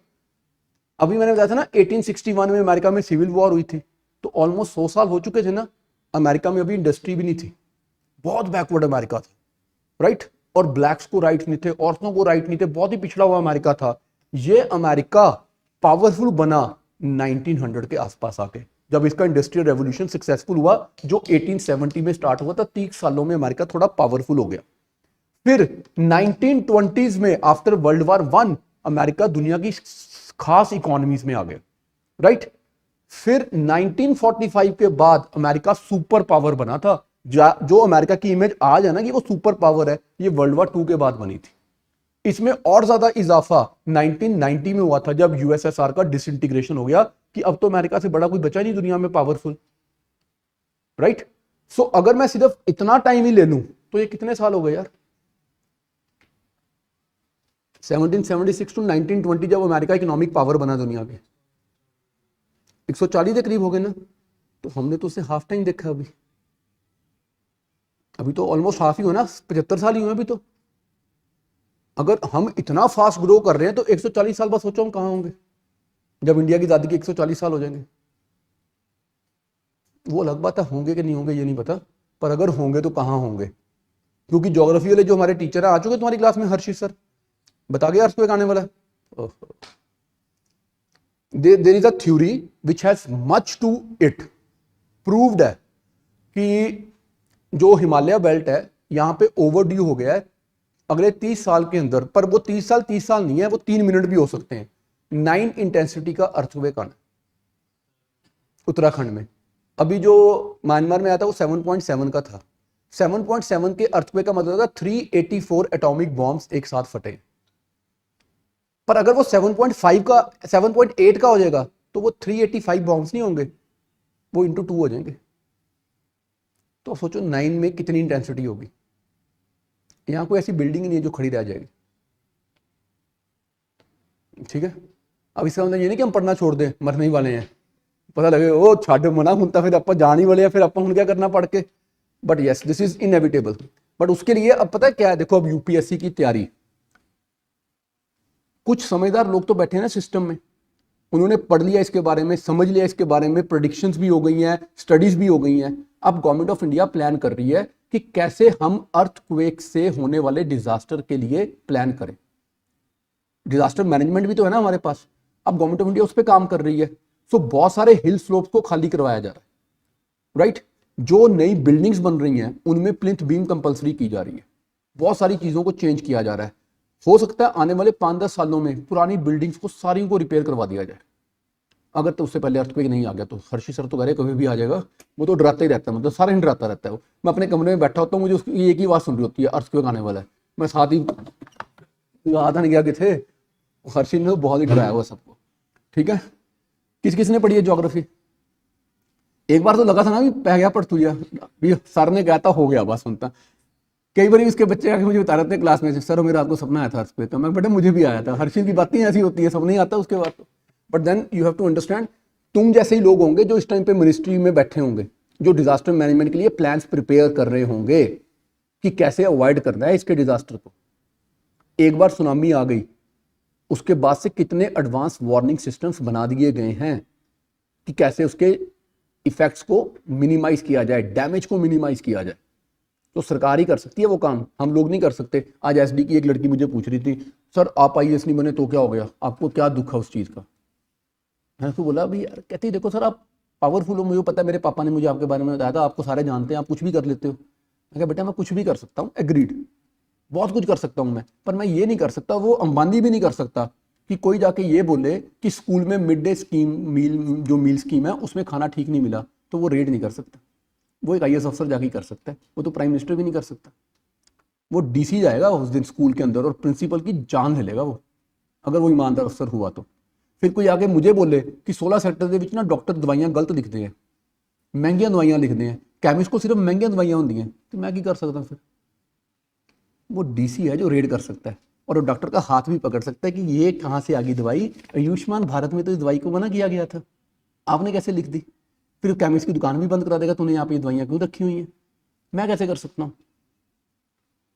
वो जो पावर है, वो जो अथॉरिटी है कि तुम larger good at societal level कर सकते हो, वो कोई चीज नहीं दे सकती। वो पैसा थोड़ा दे सकता है, अंबानी कैसे कर सकता है? हाँ उसका बेटा 250 मुर्गे बचा सकता है, दैट्स अ सेपरेट स्टोरी, पर वो किसी की रेट थोड़ा मार सकता जाके। ठीक है, हाँ जी सर, अरे करी ਤਾਂ ਮੇਰੇ ਨਾਲ ਗੱਲ ਕਰ ਲੈ ਯਾਰ, ਤੂੰ ਗੱਲ ਨਹੀਂ ਕਰਦਾ, ਉਹ ਪਿਆਰ ਨਾਲ ਨਹੀਂ ਕਰਦਾ, ਤੁਹਾਡੇ ਦੋਨਾਂ ਦੀ ਪ੍ਰੋਬਲਮ ਕੀ ਹੈ ਵੀਰ? ਆਪਾਂ ਮੈਂ ਵੀ ਪੰਜਾਬੀ ਤੁਹਾਡੇ ਨਾਲ ਦਾ, ਹਮ ਸ਼ਰੀਕ ਤੁਹਾਡਾ ਪੰਜਾਬ ਦਾ, ਉਹ ਵੀ ਇੱਧਰ ਲਈ, ਮੈਂ ਪਰਲੇ ਬੰਦੇ ਨਹੀਂ ਆਇਆ ਕਿਤੇ ਲਾਹੌਰ ਪਸ਼ੌਰ ਸਮਝਦੇ ਪਿਓ। ਦੱਸ ਵੀਰ ਕੀ ਕਹਿ ਰਹੇ ਸੀ? ਕਿਹੜੀ ਅੰਬਾਨੀ ਦੇ ਮੁੰਡੇ ਵਾਲੀ? ਇਹਨੇ ਪੜ੍ਹੀ ਨਹੀਂ ਸੀ ਖਬਰ ਸੀ? अब friend in need is a friend in deed, 250 मुर्गे बचाते हैं नहीं करी होर। सो पढ़ लो अच्छे से, बहुत काम आएगा ये। अब प्रोविंशियल ऑटोनॉमी आ गई, सेंट्रल डीआरके आ गई, एक फीचर हो गया, इसका मीनिंग क्लियर हो गया सबको? अगला फीचर लिखो 1935 के एक्ट का, budget made votable,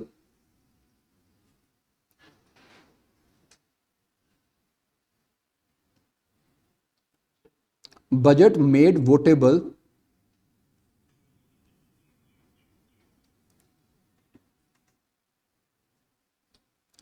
to a large extent. अब इंडियंस जो हैं वो इंडियन मेंबर्स बजट पे वोट भी डालेंगे। अब इंडिया से पैसा निकालना बहुत मुश्किल हो गया। पहले तो वोट डाल नहीं सकते थे ना, डिस्कशंस करते थे बजट पे, अब सरकार ने बोला तुम वोट भी डाल दोगे। पर अब याद रखना, आज भी भारत का पार्लियामेंट सारे बजट के ऊपर वोट नहीं डालता। जब हमारे देश, अच्छा तुम्हें बजट का मैकेनिज्म पता क्या होता है? बजट बनता कैसे है, काम कैसे करता है, पास कैसे होता है, कुछ बेसिक्स पता है इसके बारे में? None of us. भारत में बहुत सारे मिनिस्टर्स हैं ना, डिफेंस मिनिस्टर है, होम मिनिस्टर है, एग्रीकल्चर मिनिस्टर है, एजुकेशन मिनिस्टर है, वो अपने अंडर कई सारे डिपार्टमेंट रखता है, राइट?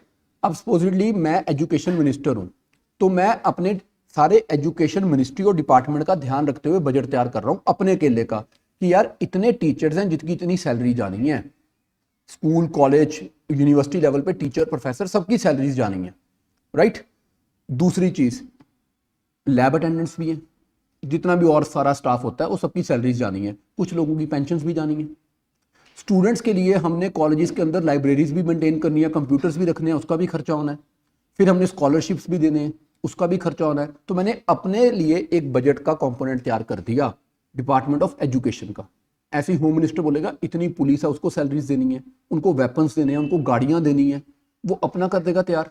डिफेंस मिनिस्टर अपना तैयार कर देगा कि इतने फाइटर एयरक्राफ्ट खरीदने हैं, इतने टैंक्स खरीदने हैं, इतनी गन्स खरीदनी है, इतनी यूनिफॉर्म्स लेनी है, इतने जूते लेने हैं, इतनी सैलरीज देनी है, नई रिक्रूटमेंट्स करनी है, फौज को खाना खिलाना है, सस्ती दारू भी देनी है कैंटीन से, उसका भी खर्चा है। तो वो बहुत सारे खर्चे हैं, तो वो सारे अपने अपने डिपार्टमेंट के लिख देंगे ना। अब ये सारे मर्ज होकर एक डॉक्यूमेंट बन गया, वो बन गया बजट, जिसे फाइनेंस मिनिस्टर पेश करेगा कि हम भारत के पैसे में से इतना पैसा खर्चेंगे। वो पैसा आता पता कहां से है? सरकार के पास कोई पेड़ थोड़ा लगा हुआ पैसे का, हम टैक्स पे करते हैं, सरकार के पास पैसा आ जाता है। इकोनॉमिक्स कौन कौन पढ़ रहा है यहां पर? बीकॉम? हाँ, नहीं बीकॉम कर रहे हो? और कौन कौन है बीकॉम में? You are the only one in BCom among all this lot, या नाल दे भी बीकॉम चाहिए? आर्ट्स वाले मेरे वर्गे, ठीक, अच्छी गल है, आर्टिस्ट बंदे हैं आप सारे। बीकॉम करने वाले बच्चे, उनको भी पता नहीं क्यों यार कॉलेज में अच्छे से पढ़ाते नहीं है। इकोनॉमिक्स के बच्चे भी जो इकोनॉमिक्स पढ़ रहे होते हैं, अदरवाइज मैं कुछ मास्टर वाले बच्चों से भी मिलता हूँ ना यहाँ पे, उनसे भी बेसिक से सवाल पूछ लो, कुछ उनको भी नहीं आते होते। कौन है यहाँ पे जो इकोनॉमिक्स कर रहा है ग्रेजुएशन में? वेरी गुड, ग्रेजुएशन में कर रही हो, ऑनर्स भी है, ग्रेजुएशन हो चुकी है और इकोनॉमिक्स पढ़ी है, मास्टर्स कर रही हो, खत्म बस पढ़ाई। वेरी गुड, तुम क्या कर रही हो बेटा? BCom, economics honours, very good. वैसे एक छोटा सा क्वेश्चन पूछ लूं, करंट अकाउंट डेफिसिट के बारे में इंडिया के कुछ बता सकती हो? करंट अकाउंट डेफिसिट क्या होता है, जिसे हम कैड बोलते हैं? It is not to demean anyone, it is to know कि हमारे एजुकेशन सिस्टम में प्रॉब्लम्स क्या क्या हैं। जो बच्चा इकोनॉमिक्स पढ़ रहा है, ऑनर्स कर रहा है, उसको ये बेसिक टर्म्स ही नहीं पता करंट अकाउंट डेफिसिट क्या होता है। मैंने ना कभी कॉलेज में इकोनॉमिक्स नहीं पढ़ी थी, पर आई मैं सबको पढ़ा देता। एमकॉम को भी मैं ही पढ़ा देता हूँ, एमए इकोनॉमिक्स को भी पढ़ा देता हूँ, उससे ज़्यादा पढ़ाता हूँ जितना वो पढ़ के आया होता है। पॉलिटिकल साइंस जो पढ़ के आता है उससे ज़्यादा उसको पढ़ा देता हूँ, जो फिलॉसफी पढ़ के आता है उससे ज़्यादा उसको पढ़ा देता हूँ। और सिर्फ मैं नहीं, भरत सर हो, अनुज सर हो, दीक्षांत सर हो, मोहित सर हो, हर्षित सर हो। हर्षित सिर्फ ज्योग्राफी थोड़ा जानता है, उसको बोलो हिस्ट्री पढ़ा दे वो पढ़ा देगा, उसको बोलो इकोनॉमिक्स पढ़ा दे वो पढ़ा देगा। And I hope you know he is a engineer from pack. Bharat sir जो हिस्ट्री पढ़ाते हैं, he is engineer from pack. Mohit sir जो इकोनॉमिक्स पढ़ाते हैं, he is engineer from Thapar, है मैकेनिकल। यूपीएससी की तैयारी इतनी स्मार्ट कर देती है इंसान को कि तुम्हें हर सब्जेक्ट के बारे में नॉलेज हो जाती है, और वो भी अच्छी खासी नॉलेज, फिर तुम लाइफ में फेल नहीं होते। कई बार मैं अपने टीचर्स को ना गुस्से में जब लड़ रहा होता हूँ ना, उनको डांट रहा होता हूँ गुस्से में, तो एक आधी बारी मेरे से हो जाती है यार बदतमीजी ना, तो मैंने भी बदतमीजी की थी। मैंने बोला काका इंजीनियरिंग करके मैंने पैसे भी नहीं जिन्हें थे मिलते पे पढ़ा के। पर अब मुझे याद पता क्या करना था चाहिए था उस टाइम पे, भाई इन्होंने कितनी मेहनत की थी आईएएस की तैयारी करने के लिए, अपने आप को उतना कैपेबल किया कि मैं इनको टीचर रखूं और मैं इनको इतनी सैलरीज ऑफर करूं। इनकी कैपेबिलिटी है वो। जैसे आज मेरे को एक लड़का मिलने आया, वो मेरे से दिल्ली में किसी और इंस्टीट्यूशन में पढ़ा हुआ था, किसी टाइम पे दिल्ली में किसी इंस्टीट्यूशन में टीचर बीच में डिच कर गया कि मैंने नहीं पढ़ाना, मेरी सैलरी बढ़ाओ, छोड़ गया। अब हम सारे आपस में फ्रेंड्स ही होते हैं ना, तो मेरे को उनका फोन आया, यार तू आजकल फ्री है? मैं कहा हाँ। कहना साढ़े एक हिस्ट्री का बैच पढ़ा दे। मैं जाके पढ़ा आया, एंड मैंने हंसते हुए ऐसे उसको बोल दिया, मैं कहा यार मैं स्पेशली तेरे वास्ते डिस्प्लेस हो गया, डिसलोकेट भी हो गया तो डिस्प्लेस भी हो गया, पैसे तवीना दे दी मैनू। And I am talking about 2017। उसने मेरे को उस टाइम पे पर आर के 11,000 रुपीज़ दिए थे और मैं 30 घंटे पढ़ा के आया था। मेरा रहना भी उसके ऊपर था, मेरा आना जाना भी उसके ऊपर था, मेरा खाना पीना भी उसके ऊपर था। तो मेरी औकात क्या थी अदरवाइज कि मुझे कोई 1 घंटा पढ़ाने के 11,000 रुपये दे दे। यहाँ तो लोग महीने के 11,000 नहीं कमाते। तो ये IAS की तैयारी थी जिसने मुझे इतना कैपेबल किया कि मैं 2017 में 1 घंटे के 11,000 रुपये ले पाया। मांगे नहीं थे मैंने और मैं एक्सपेक्ट भी नहीं कर रहा था। मुझे लगा था मुझे 5-6 हज़ार रुपये घंटा मिल जाएगा, इतना की रेट होता है टीचर का उस टाइम पे। चलो अब तो रेट बढ़ गया। ਹੁਣ कई लोग पता की सोच रहे हैं, पढ़ लईए वीरे जे होर कुछ नहीं IAS बने पर टीचर बनांगे। दिल्ली में एक टीचर है, मैं उसका नाम नहीं ले सकता, मेरा कॉम्पिटिटर है इसमें उसका नाम नहीं ले सकता। वो सिर्फ करंट अफेयर पढ़ाता था किसी एक टाइम पे, सिर्फ करंट अफेयर, और दिन में 2 क्लास लेता होता था। और उसने अपनी एकेडमी भी नहीं खोली थी, किसी एकेडमी के साथ टाई अप कर लिया, बड़ी एकेडमी के साथ, कि अपना क्लासरूम दे दो, मैं तुम्हें किराया दे दूंगा, जो सुबह तुम्हारा अर्ली मॉर्निंग और लेट इवनिंग खाली होता मुझे दे दो। तो वो किराया पता कितना देता होता था? महीने का 25,000 रुपये। क्लासरूम में 800 बच्चों की कैपेसिटी है, इतना बड़ा क्लासरूम, ऑडिटोरियम ही हो गया वो तो। 800 बच्चे एक टाइम पे बैठ सकते हैं। और उसके करंट अफेयर इतने पॉपुलर थे कि 800 के 800 बच्चे मरते थे कि हम क्लास के अंदर पहुंच जाएं। भीड़ लगी होती थी एडमिशन के लिए। वो कहता था मैंने तुम्हें सिर्फ और सिर्फ एक चीज़ पढ़ानी है, द हिंदू, पर पढ़ाऊंगा ऐसे कि पेपर में हर क्वेश्चन तुम्हें आता हो, और 1 घंटा पढ़ाना है। ना उसने कोई किताब देनी है, ना उसने कोई नोट्स देने हैं। अपनी न्यूज़पेपर लेके आओगे, अपनी नोटबुक लेके आओगे, अपना पेन लाओगे, वो सिर्फ तुम्हें समझाएगा कि पेज 1 पे ये इंपॉर्टेंट न्यूज़ है, इसको ऐसे पढ़ना है, इसके अंदर ये क्वेश्चन आते हैं, ऐसे करता था। अब तो वो बंद कर गया। वो उस टाइम पे आई एम टॉकिंग अबाउट 2010, 11, 12, जब वो पीक कर गया था अपना, एक स्टूडेंट से सिर्फ करंट अफेयर पढ़ाने के महीने के सिर्फ 10,000 रुपये लेता था। सिर्फ 10,000 रुपये एक बच्चे से। 800 बच्चों के 10,000 कितने हो गए?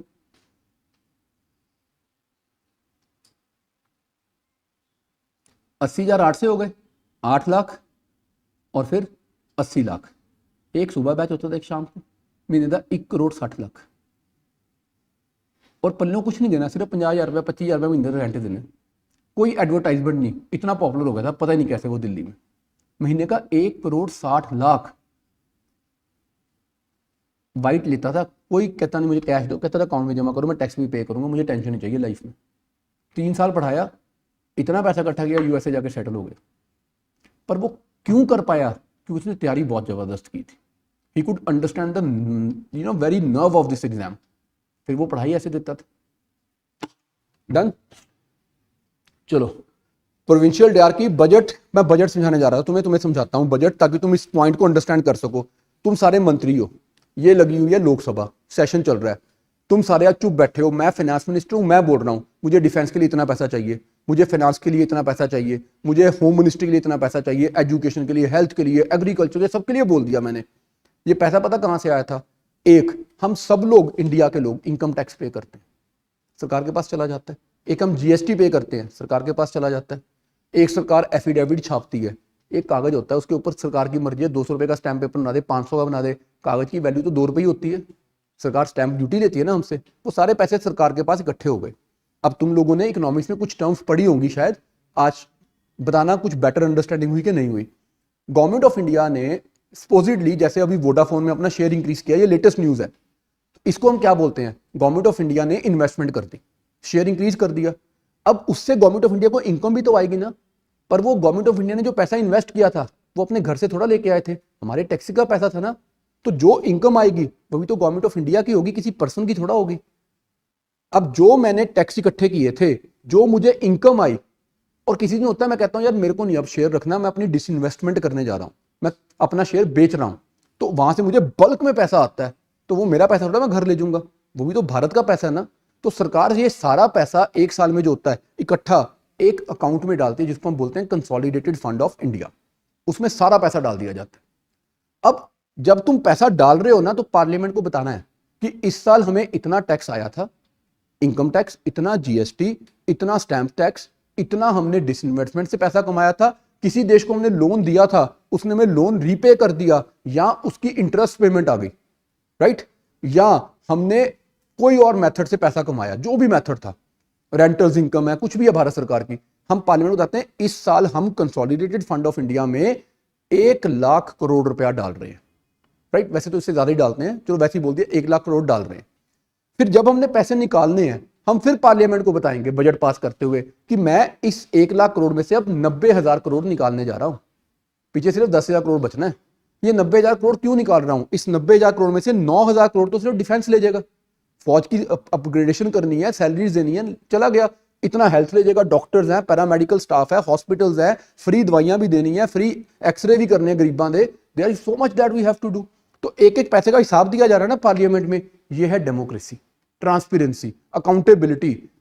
ये थोड़ा कि प्राइम मिनिस्टर बोले एक काम करियो मेरी कोठी बनवा दियो, उत्थे 4 AC एक्स्ट्रा लगा दियो, ऐसा नहीं हो सकता ना इस पैसे का। तो वो सारा अकाउंट मेंटेन हो रहा है। अब इस बजट के ऊपर जब हम डाल रहे हैं पैसा, कंसोलिडेटेड फंड में निकाल रहे हैं, पार्लियामेंट में डिस्कशंस होती हैं, फिर वोटिंग होती है कि इतना पैसा खर्चना भी कि नहीं खर्चना।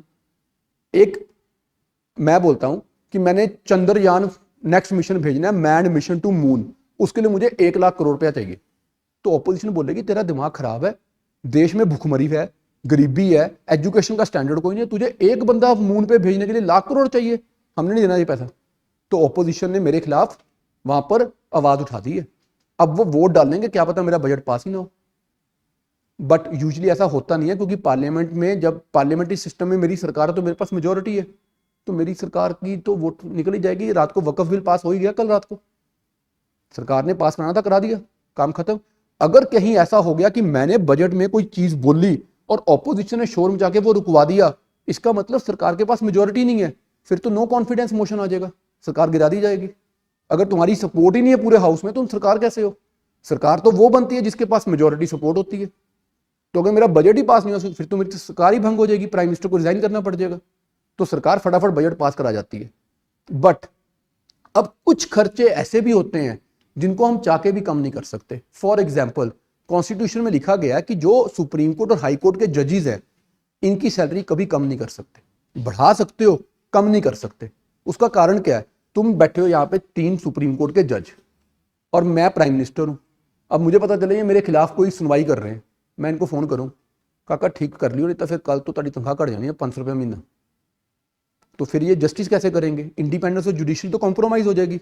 तो इनको गारंटी कर देगी तुम्हारी सैलरी कम नहीं हो सकती, बढ़ सकती है। अब जब मैं पार्लियामेंट में जजेस की सैलरी के बिल पे बजट पास करा रहा हूं, तो उस पर वोटिंग कैसे हो सकती है? ये तो पास ही करना है ना, इस पे वोट डालनी क्यों है? डिस्कशन कर लो भी इतनी सैलरी देते हो जजों को, क्यों देते हो? कहीं देनी पड़ती, क्या करिए, बस गल खत्म होगी। अब वोट वो नहीं डालनी, ये वाला बजट पास हो गया, अगले पे वोट डाल लो। तो there are some expenses which are not votable. आज भी प्रेसिडेंट ऑफ इंडिया की सैलरी कम थोड़ा कर सकते हो, वो तो उतनी रहनी है। जज की सैलरी कम नहीं हो सकती, कंट्रोलर ऑडिटर जनरल की सैलरी कम नहीं हो सकती। तो बात खत्म होगी। तुम ये कह सकते हो कि यार डिफेंस पे थोड़ा खर्चा कम करो, एजुकेशन पे बढ़ा दो, एजुकेशन से बढ़ा के थोड़ा सा हेल्थ को दे दो, ये हम कह सकते हैं। तो इन चीजों पे वोटिंग होती है, इस पे नहीं होती। जजेस की सैलरी पे, प्रेसिडेंट की सैलरी, इस पे नहीं कर सकते वोटिंग, वो पास ही हो जाती हैं। तो उस टाइम भी ऐसा ही किया गया था कि मैक्सिमम बजट पे वोटिंग हो जाएगी, पर कुछ चीजें हैं कि गवर्नर जनरल की सैलरी वो थोड़ा, यू मॉटल ब्लडी इंडियंस, तुम बताओगे गवर्नर जनरल की सैलरी कितनी देनी है, जजेस की सैलरी कितनी देनी है, तुम बताओगे? वो वैसे ही पास हो जाएंगी। हाँ, पढ़ाई लिखाई के वास्ते तुम दस दिया करिए कितना पैसा लाइए। So maximum budget is now votable, but some parts are still with the British, वो आज भी सरकार के पास है नॉन वोटेबल। अगली चीज लिखो, तीसरा feature, emergency powers with governor. Emergency powers with governor, सरकार तुम्हें दे देते, तुम बना लो भारत की सरकार अब थोड़ी थोड़ी, पर अगर कोई आपातकालीन स्थिति हो गई, इमरजेंसी आ गई, तो सारी पावर गवर्नर जनरल के पास चली जाएगी, सरकार खत्म हो जाएगी, बर्खास्त कर देंगे सरकार को, क्योंकि हालात खराब हो रहे हैं तो हमें संभालना पड़ेगा। आज भी तो है emergency provisions in constitution of India, केंद्र सरकार इमरजेंसी लगा ही सकती है। 3 तरह की इमरजेंसी होती है, national emergency article 352, state emergency article 356, financial emergency 360, right. 3 तरह की इमरजेंसी लगा के केंद्र सारी पावर अपने पास ले जाएगी, विधानसभा भंग हो जाएगी, एमएलए घर जाओ, मुख्यमंत्री घर बैठो। अब सेंटर से सीधा काम चलेगा, गवर्नर बैठा हुआ हमारा एजेंट वो काम कर देगा, जिसे हम गवर्नर रूल कह देते हैं।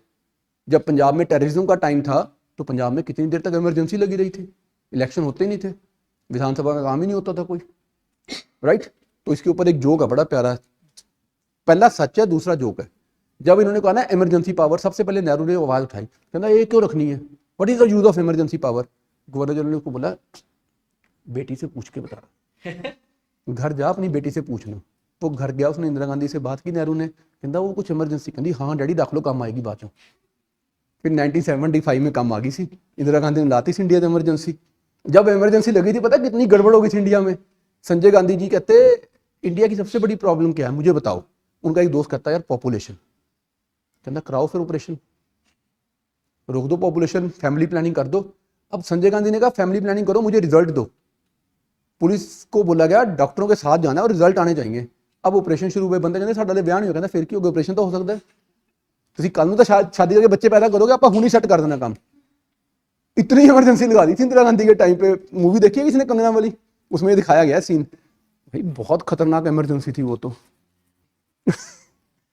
डॉक्टर साहब ने टारगेट मिलता सीगा, every doctor used to have a target कि डेली के इतने ऑपरेशन हो चाहिए, विस्कोसिटी ऑपरेशन नहीं किए तो तेरी नौकरी चली जाएगी, पुलिस से को दिए जा। बस्तियां दी बस्तियां खाली कराती गई सीगियां, but then the main target was Muslim settlements, ये पॉपुलेशन बढ़ा रहे हैं ज्यादा। आज वही कांग्रेस मुस्लिम के फेवर में वोट करती है, उस टाइम पे उसी कांग्रेस ने मुस्लिम के अगेंस्ट काम कर दिया। It is always easier to say a thing when you are not in power, it is always difficult to do a thing when you are in power. जब तुम पावर में नहीं होते तुम कुछ भी कह सकते हो, हम आएंगे तो कर देंगे, करना पता कितना मुश्किल होता है।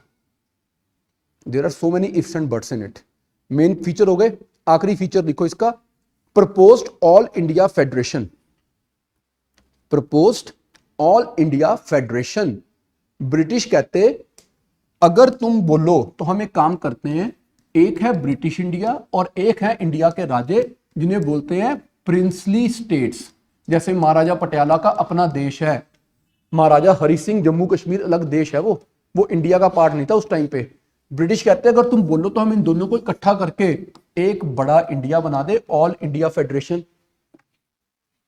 कांग्रेस कहती नेकी और पूछ-पूछ कर दो, इंडिया इकट्ठा हो जाएगा इसी तरह। अभी तो टूटा पड़ा इंडिया। तुम्हें पता है जिस दिन माउंट बैटन ने बोला मैं इंडिया को आजाद करूंगा, कांग्रेस कहती आजादी तक ठीक है, पार्टीशन को हम नहीं मान रहे, कुछ भी हो जाए। जिन्ना साहब कहते हैं अगर पार्टीशन नहीं होगी तो दंगे कर देंगे।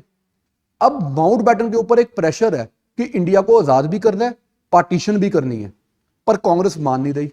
तो माउंट बैटन ने एक प्लान दिया, ऑफिशियल प्लान जो था ना वो था माउंट बैटन प्लान या 3 जून प्लान, जिसके अकॉर्डिंगली पार्टीशन होकर इंडिया आजाद हुआ है, ये एक्सेप्ट हुआ था। इससे पहले माउंट बैटन ने प्लान दिया था डिकी बर्ड प्लान। अब ये एनसीईआरटी में है नहीं, मैं सिर्फ तुम्हें समझा रहा हूं। डिकी बर्ड प्लान में माउंट बैटन का पेट नेम था डिकी बर्ड, प्यार से उसको डिकी बर्ड कहते, तो उसने उसी नाम पे बनाया था डिकी बर्ड प्लान। वो कहता है यार देखो अगर कांग्रेस नहीं मानेगी ना तो मैं मजबूर हूं, फिर मैं इंडिया से ब्रिटिश आर्मी, ब्रिटिश पुलिस और ब्रिटिश एडमिनिस्ट्रेशन विड्रॉ कर दूंगा, और इंडिया में जो 562 रियासतें हैं, 562 राज्य हैं, वो सब इंडिपेंडेंट देश हो जाएंगे। एक इंडिया होगा, एक पाकिस्तान होगा, 562 और आजाद देश होंगे। पटियाला एक देश होना, नाभा एक देश होना है, फरीदकोट एक और देश होना है। मैं कई बार सोचता हूँ अकेला बैठ के, अगर ये कहीं हो जाता तो किसी ने उधरों जो चंडीगढ़ ही आना होंगे लैंटे जाने वास्ते कितने वीजे लेने पैने सी दवारी में, है ना। एक पटियाले का वीजा लग जाना सी रस्ते च, है ना। अगे किसी ने और चुंगी ला लेनी सी अपनी, वो मैं नहीं जान देना, पहले टैक्स पे करो इत्थे। वो इंडिया कैसे बनता फिर, जिसमें 562 रियासतें अलग देश होती। और इमेजिन करो तुम्हें यूपीएससी का पेपर होता, उसमें 50 पोस्टें आनी थी, क्योंकि इंडिया इतना था तो होना था। और वो पूछते with which of the following countries India is not sharing it border. हम आंसर नहीं दे पाते। 562 रियासतें हमारे आसपास होती, सबके साथ हमारा बॉर्डर लग रहा होता। उस दिन ना माउंट बैटन ने जब ये कहा कि मैं ये प्लान इंप्लीमेंट करूंगा, नेहरू बड़े परेशान हो गए। अब ये मजाक है, इसको सीरियस मत लेना। तो सारे नेहरू से कह रहे थे आप माउंट बैटन से बात करो, शायद कोई सोल्यूशन निकल आए। कहना नहीं मैंने पता कि इन्ना गल करनी है, मैं मिसिस माउंट बैटन ना गल कर लांगा, मेरी अच्छी फ्रेंड है। फिर उसने एडवीना माउंट बैटन से बात की, कहना Edwina how can your husband do this to us, कहती don't worry my friend I will manage it. फिर एडवीना ने माउंट बैटन से बात की, dare you do anything to Nehru's India, give him his India. फिर माउंट बैटन ने अपना plan change किया। लोग कहते हैं नेहरू का अफेयर था, भाई नेशनल इंटरेस्ट में था, देश के लिए उसने अपने आप ऐसा किया था, भाई चलो एक फ्रेंडशिप कर लो, पर्सनल इंटरेस्ट नहीं था नेहरू के उसमें, देश में आ गई फ्रेंडशिप। तुहानू मजाक लगता है, Pandit Jawaharlal Nehru my best friend, he was always ready with a rose, the moment some welcome hi I am Nehru, है ना। नाम तो सुना ही होगा, कहते हाँ बहुत सुना हुआ, हर पास तेरा ही नाम भी दे। सो ये हो गए हमारे 1935 के एक्ट के main provisions. Done. All India federation proposed है, बनी नहीं है। अगर बन जाती उस दिन तो आजादी के दिन यह समस्या ना होती सरदार पटेल के लिए कि कश्मीर इंडिया में जोड़ना पड़ेगा। सरदार पटेल की यह प्रॉब्लम ना होती कि हैदराबाद को इंडिया में जोड़ना पड़ेगा, वो बन चुका होता। पर आज हमने कहा देखते हैं, गोरों ने नहीं पूरा किया, इसलिए 47 में हमारे लिए प्रॉब्लम हो गई। अब लिखो, नेक्स्ट हेडिंग बनाओ, 1947 elections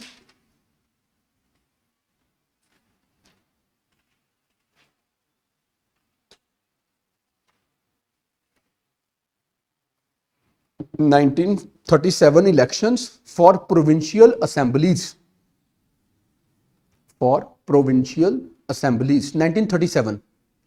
1937 elections for provincial assemblies।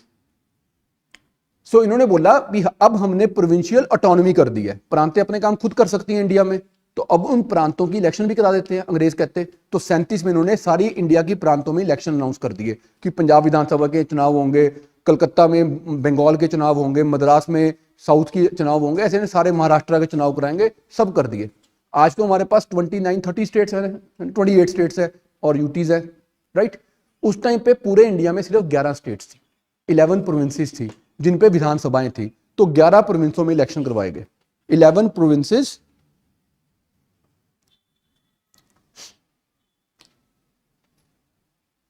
यहां पे इलेक्शंस हुए। इलेक्शन के दिन से एक दिन पहले तक मुस्लिम लीग और कांग्रेस के बीच में कोई ऐसी लड़ाई नहीं थी कि देश बांटना ही बांटना। ठीक चल रहा था काम, टू अ लार्ज एक्सटेंट काम ठीक था, कोई लग नहीं रहा था कि देश बटेगा। अभी 10 साल पड़े हैं ना पार्टीशन में, तो आज तक नहीं लग रहा था कि देश बटेगा। जिस दिन इलेक्शन का रिजल्ट आया, कांग्रेस की सरकार 8 प्रांतों में बन गई 11 में से। Congress came in power in 8 provinces out of 11। और जो 3 प्रांत बचे हैं, ये तीनों मुस्लिम प्रांत हैं, पर यहां पे कहीं भी मुस्लिम लीग की सरकार नहीं बनी। पंजाब में यूनियनिस्ट पार्टी की सरकार बनी, यूनियनिस्ट पार्टी पंजाब में। बंगाल में कृषक प्रजा पार्टी की सरकार बन गई, बंगाल कृषक प्रजा पार्टी। बस ये 2 इंपॉर्टेंट है, तीसरा छोड़ देंगे, ठीक है। लोकल पार्टी थी, उसका इतना इंपॉर्टेंट नहीं है। कृषक प्रजा पार्टी, कृषक प्रजा पार्टी। यार बड़ी गड़बड़ सी नहीं होगी ये तो? मुस्लिम लीग तो कहीं जीती नहीं, और वो तो मुस्लिम वोट बैंक के ऊपर तो वोट बैंक कर रही थी वो, कि मैं मुस्लिम से वोटें लेके जीत जाऊंगा। जिन्ना साहब यही सोच रहे थे। पर आज साफ हो गया कि मुस्लिम लीग की सेपरेटिज्म की पॉलिटिक्स को एक्सेप्ट ही नहीं कर रहा। मुस्लिम लीग कह रही है पाकिस्तान बनाना है, वो लोग कहते हैं भाड़ में जाओ, हमें नहीं चाहिए पाकिस्तान, में इंडिया में रहेंगे। आज मुस्लिम लीग के लिए एग्जिस्टेंशियल क्राइसिस की सिचुएशन आ गई कि हमारा इस देश में कोई भविष्य है भी। अब आज कांग्रेस 11 में से 8 में पावर में आ गई है। अब पावर में आगे तो ये और अच्छे काम कर जाएगी। जब 5 साल बाद 12 इलेक्शन होंगे तो 11 की 11 में आ जाएंगे। अब कांग्रेस के खिलाफ इन्होंने बाकी मुस्लिम पार्टीज को इकट्ठा करना शुरू किया कि यार अगर हमने कुछ नहीं किया और इंडिया में हम रह गए तो हम तो कभी पावर में नहीं आएंगे। इलेक्शन से पहले मुस्लिम लीग ने एक स्लोगन उठाया था, वो स्लोगन था मुस्लिम इन थ्रेट। लिखो मत, सुनो बस, कि इंडिया में मुसलमानों को थोड़ा खतरा है। इलेक्शन के बाद इन्होंने स्लोगन बदल दिया, इस्लाम इन थ्रेट। हिंदुस्तान में इस्लाम को खतरा है। अब अगर इस्लाम को बचाना है तो अपना अलग मुल्क मांगना ही पड़ेगा। Under these circumstances Muslim league ने 1940 में लाहौर में रेजोल्यूशन पास किया जिसको बोलते हैं 2 नेशन थ्योरी। इन 1940 मुस्लिम लीग पास्ड 2 नेशन थ्योरी। आज पहली बार मुस्लिम लीग ने ऑफिशियली पाकिस्तान मांग लिया। आज तक मुस्लिम लीग ने कभी पब्लिकली ऑफिशियली नहीं कहा था कि हमें पाकिस्तान चाहिए। लोग कहते होते थे पाकिस्तान बना दो, इन्होंने आज पहली बार बोला हमें अलग देश चाहिए पाकिस्तान, 1940 में। और ये क्यों हुआ? क्योंकि कांग्रेस इलेक्शन जीत गई थी। अब इसमें सिर्फ लीग की गलती नहीं है, एक गलती कांग्रेस की भी है। जिन्ना साहब कांग्रेस से मिलने गए थे, मुबारकबाद भी देने गए थे और एक छोटी सी रिक्वेस्ट लेके गए थे कि यार जहां पे हमारी सीटें थोड़ी ज्यादा हैं वहां पे हमें भी साथ मिला लो, मंत्री बना लो। तो कांग्रेस उस टाइम पे थोड़ी ज्यादा ही पावरफुल हो गई थी कि इतनी इलेक्शन जीत गया। मजा भी बड़ा आ रहा होता है, पावर जब आती है ना साथ में तो थोड़ा दिमाग भी खराब करती है ना। Power comes with lot of responsibility as well as lot of sedition, ठीक है। तो कांग्रेस के कृपलानी होते थे, उन्होंने पता क्या बोला जिन्ना को कहते छोड़ो, मंत्री तो बना ही देंगे, कांग्रेस में आ जाओ, पार्टी खत्म करो अपनी मुस्लिम लीग, कोई फायदा नहीं उसका। तो तुमने उनको और डर का माहौल दे दिया था कि तुम तो उनका अस्तित्व भी खत्म करने जा रहे हो, they will not be able to sustain in future in India. तो वो कहते भैया फिर अलविदा, अच्छा चलते हैं, दुआओं में याद रखना, तो पाकिस्तान बना लेंगे। अब 7 साल लगने उनका पाकिस्तान बनने में, 40 में ये डिसाइड कर दिया उन्होंने, राइट। सो कांग्रेस ने थोड़ा सा उस टाइम पे इररिस्पॉन्सिबल बिहेव भी कर दिया था। अगर वो उस टाइम पे कोalition की सरकार बनाते और पार्टनरशिप करते तो there might be a possibility कि 47 में पार्टीशन ना होती, उस दिन भी इकट्ठे बैठ के बात हो जाती। और जिन्ना की एक लाइन है उसकी, कहता I threw a volley in dark at Congress in 47। जिस दिन पार्टीशन की फाइनल डिसीजन हो रहा है, वो कहते हैं मैंने अंधेरे में तीर मारा कांग्रेस की तरफ, either make me prime minister of India or give me Pakistan. To my utter surprise and dismay Congress agree to Pakistan. तुझे इंडिया का प्राइम मिनिस्टर नहीं बनाएंगे, पाकिस्तान ले ले। कोई भी दूध का धुला नहीं हुआ, बट हम ये सारी बातें पेपर में लिख नहीं सकते, ठीक है। सो 40 में कांग्रेस के खिलाफ मुस्लिम लीग ने पाकिस्तान की डिमांड कर दी है। अब तो थोड़े दिनों की बात रहेगी, बस दंगे भड़केंगे 6 सालों में और पाकिस्तान बन जाएगा 1.25 साल में। उसके बाद 46 में दंगे हो गए थे हिंदू मुस्लिम रॉयट्स, और तारा सिंह ने काफ़ी कोशिशें की थी कि बच जाए इंडिया, बचा नहीं पाए, सकीना ही बचा पाए थे बस, बाकी तो फिर कटपट गया था सारा कुछ हर तरफ। अब 40 तक हमारा क्लियर हो गया सारा। एक साल पीछे चलते हैं, लास्ट टॉपिक आज का, इसके बाद तुमने फिर से टेस्ट करना है। 1939 world war 2 started. 1932 world war 2 start 1939 world war 2 started. 1939 में वर्ल्ड वॉर 2 स्टार्ट हुई। पंजाब पीसीएस में ना पिछले 2 बार जब पेपर हुआ है, एक बार 2021 में हुआ है, एक बार 18 में हुआ है, दोनों बार एक क्वेश्चन आया, सेम क्वेश्चन। पता नहीं कितना प्यार हो गया था, मुझे लग रहा है ये या तो किसी का फेवरेट क्वेश्चन खुद का सेटर का, या फिर पेपर लीक होया होना भी, बच्चों को पता भी आना चाहिए। 2 क्वेश्चन रिपीट हुए हैं वर्ल्ड हिस्ट्री के दोनों सालों में। वर्ल्ड वॉर 1 शुरू किस दिन हुई? 1 सितंबर 1939 को। क्यों शुरू हुई? जिस दिन हिटलर ने पोलैंड पे अटैक किया। The day Hitler attack Poland, उसी दिन वर्ल्ड वॉर शुरू हो गई थी। 1 सितंबर 1939 Hitler attacked Poland. Hitler Germany का लीडर था, जिस दिन जर्मनी ने पोलैंड पे अटैक किया उसी दिन ये वर्ल्ड वॉर शुरू हो गई थी। अब जब वर्ल्ड वॉर शुरू हुई ना, एक सिचुएशन समझाता हूं तुम्हें, ये समझना बस। यूरोप का अगर मैं मैप देखूं ना, तो ये जर्मनी है, ये फ्रांस है, ये रशिया है, और यहां पे ऑस्ट्रिया हंगरी आते हैं, यहां पे इटली आता है, यहां पे ब्रिटेन आता है, ठीक है। और 1939 में जब वॉर शुरू हुई, ये था हिटलर।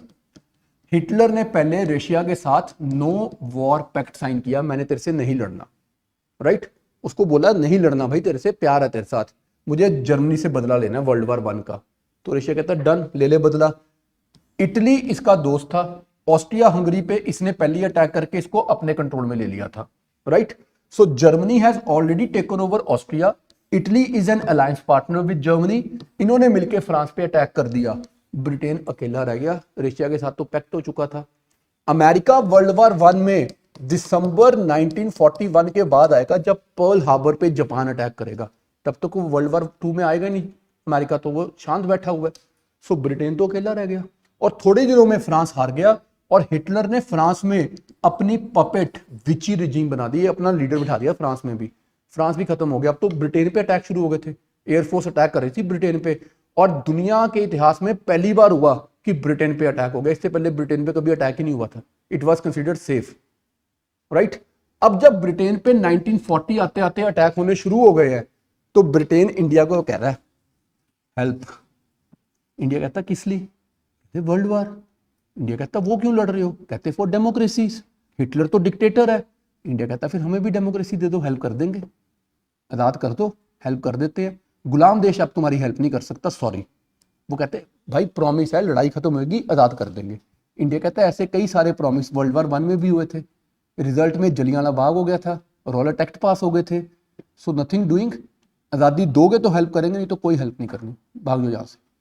अब ब्रिटेन बैकफुट पे आ गए, पंजाबी को तो हथ जोड़न ते आ गया ना भी प्लीज़ प्लीज़ दे लै वीरे, इदां ना करो, औखे वेले तो हेल्प करनी पैंदी हुंदी है यार, इन्ने सालों का साडा रिलेशन है, 200 साल तो तुहानूं लुट रहे आ, ਇਦਾਂ ਤਾਂ ਧੱਕੇ ਨਾਲ ਕੱਢ ਦੋਗੇ ਇੱਥੋਂ ਦੀ ਯਾਰ, ਮਾੜੀ ਗੱਲ ਹੈ।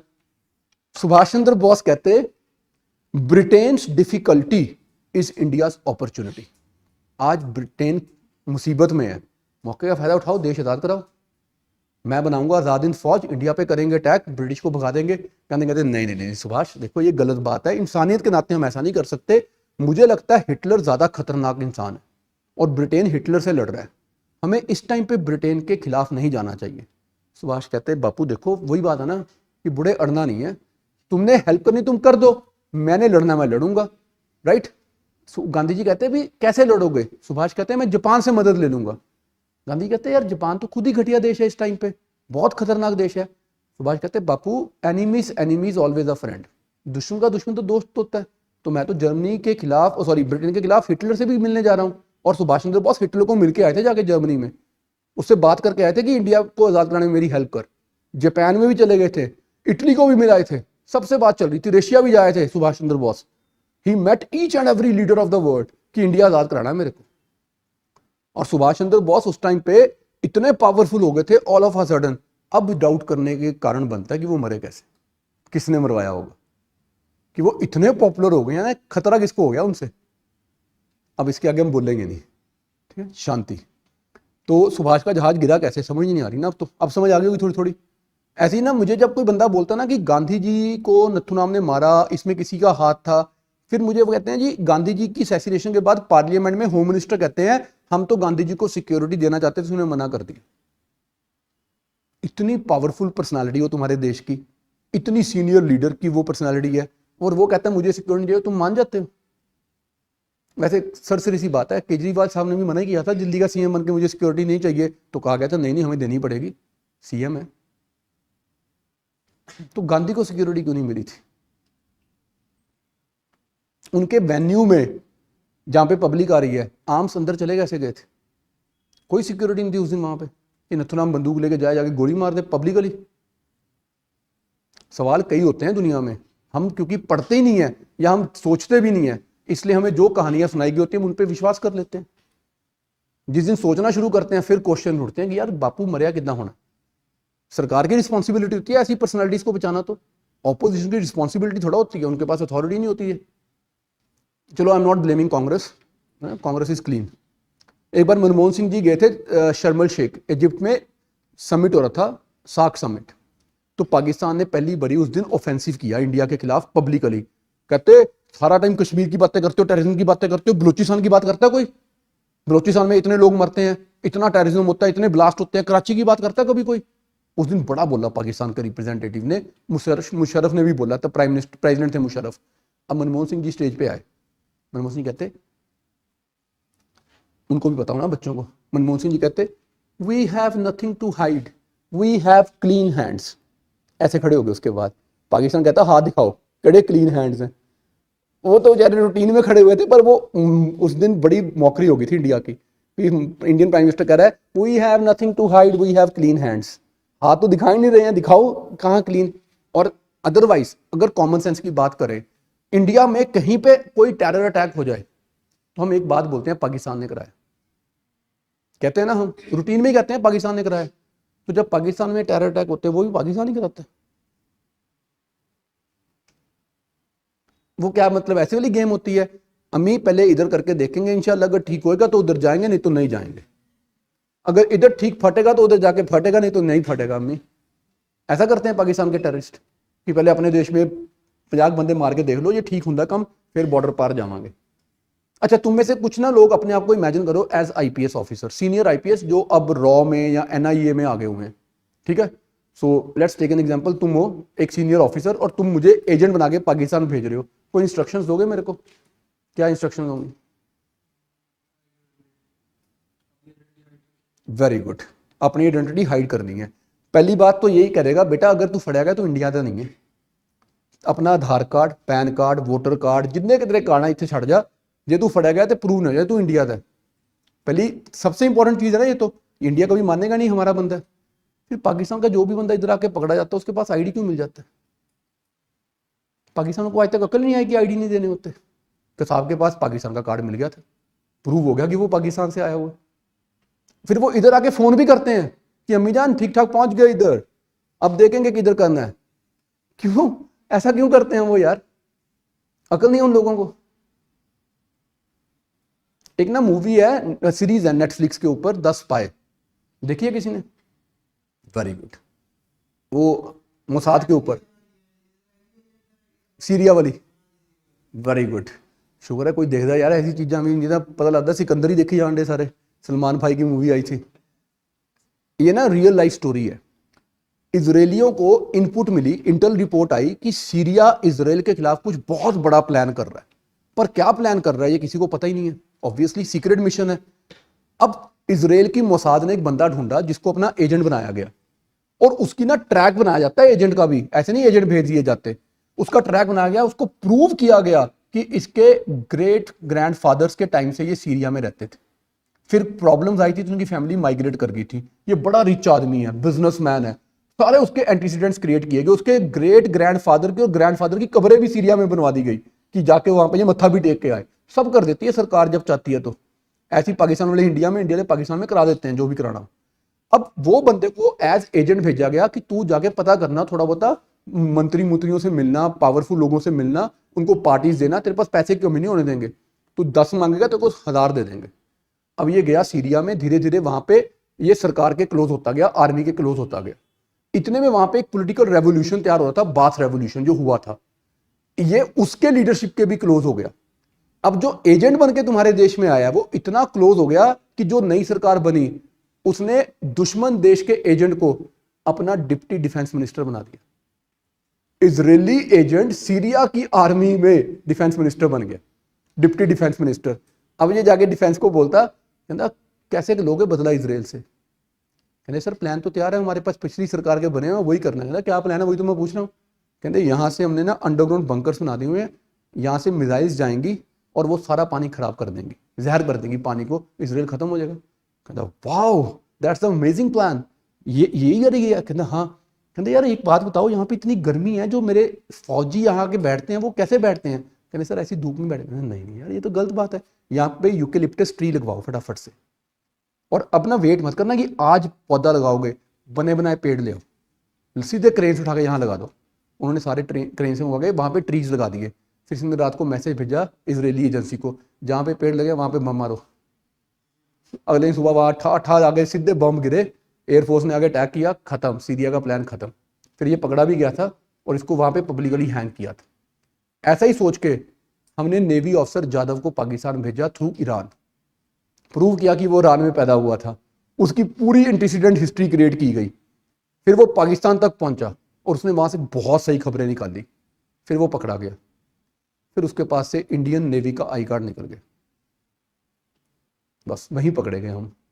तब से क्लेश पचा हुआ। पाकिस्तान कह रहा है तुम एजेंट भेजते हो, इंडिया कह रहा है नहीं भेजा भाई, वो ईरानी है। कहते पागल है, ये रहा आई कार्ड उसका। कहते डुप्लीकेट है, हमने नहीं बनाया। इंडिया मान नहीं रहा, पाकिस्तान हट नहीं रहा, आई कार्ड ले गया वो जाता हुआ गलती से साथ, पता नहीं कैसे, बस यहीं से पकड़े गए हम। इजरायलीज तो बहुत प्रिसीजन से काम करते हैं, ठीक है। सो अब आगे हम लास्ट पॉइंट पे, वर्ल्ड वॉर चली और ब्रिटेन बैकफुट पे है, इंडिया से हेल्प मांग रहा है। इंडिया कह रहा है हमारी तरफ से सॉरी है अगर फ्रीडम नहीं है। ब्रिटेन ने अगस्त का महीना था 1940 का, एक ऑफर भेजा, इसको बोलते हैं अगस्त ऑफर ऑफ 1940। ये पॉइंट लिख लो, अगस्त ऑफर 1940। इस अगस्त ऑफर में ब्रिटेन ने बड़ी प्यारी रिक्वेस्ट की, कहते लड़ाई में हमारा साथ दे दो, लड़ाई खत्म होते ही हम तुम्हें स्वराज दे देंगे। हमने कहा तुम्हारा दिमाग ठीक है, 1929 में हमने पूर्ण स्वराज मांग लिया था, स्वराज तो खत्म हो चुका था, वो तो 1928 तक था, तब तुमने मना कर दिया था।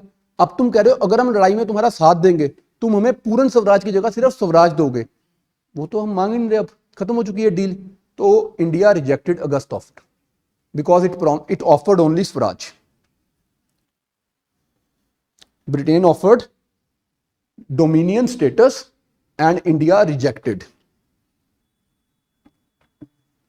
अब जैसे इंडिया ने रिजेक्ट किया, ब्रिटेन फंस गया। अब ब्रिटेन कह रहा है भाई इंडिया की हेल्प के बिना तो लड़ाई जीतना बहुत ही मुश्किल है। इतने में एक और प्रॉब्लम आ गई, 1940 के एंड में जापान ने रंगून की तरफ मूव करना शुरू कर दिया और प्लान था ब्रिटिश इंडिया पे अटैक, कि ब्रिटेन को इंडिया से निकाल देंगे। अब ब्रिटेन कह रहा है यार अगर वो इंडिया पे अटैक करते हैं और हम हार जाते हैं इंडिया में तो हमारे हाथ से इंडिया निकल जाएगा। अगर हमारे हाथ से इंडिया ही निकल गया तो फिर तो हमारे पास ना फौज होगी ना पैसा होगा, तो लड़ाई लड़ेंगे कैसे। तो फटाफट से इंग्लैंड से 1942 में क्रिप्स मिशन भेजा गया। इंग्लैंड से member of parliament mister Stafford Cripps को भेजा गया। Cripps mission 1942। हाँ जी मैम, मैम 1 मिनट में आ रहा हूं, बस मैं क्लास खत्म कर रहा हूं जी, 1 मिनट में। तो अब इन्होंने अगस्त ऑफर भेजी के बाद हमें भेजा इन्होंने क्रिप्स मिशन। क्रिप्स कहता देखो बहुत बड़ी बात कहने जा रहा हूं, लड़ाई खत्म होने तक हमारा साथ दे दो, लड़ाई के बाद डिस्कशन कर लेंगे डोमिनियन या पूर्ण स्वराज। गांधी जी कहते mister Cripps don't give me a post dated cheque. लड़ाई खत्म होने के बाद क्या करोगे, अब ये बताना बंद करो, ये बताओ आज क्या देने आए हो।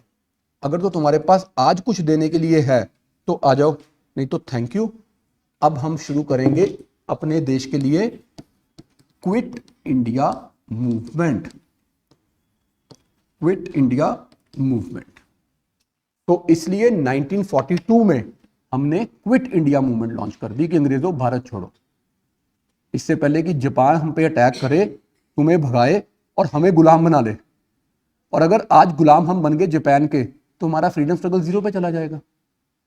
पिछले 60-70 सालों में तुमसे लड़के यहां तक पहुंचे हैं, जापान ने आगे फिर चपेड़े मार के उठा देना, हम फिर जीरो से स्टार्ट हो जाएंगे। और गांधी जी कह रहे थे नहीं नहीं जापान चपेड़े नहीं मारता होता, वो ना कंफू करता होता है, और जब वो कंफू करता होता है वो चीखे भी आप ही मार लेते होते हैं, चीखे भी नहीं मारने देते होते, हाँ ही आप ही कर जाते होते हैं। इससे पहले वो आके मारे भाजी इन्होंने कट्टो इत्थों दी बड़े औखे हो जाएंगे।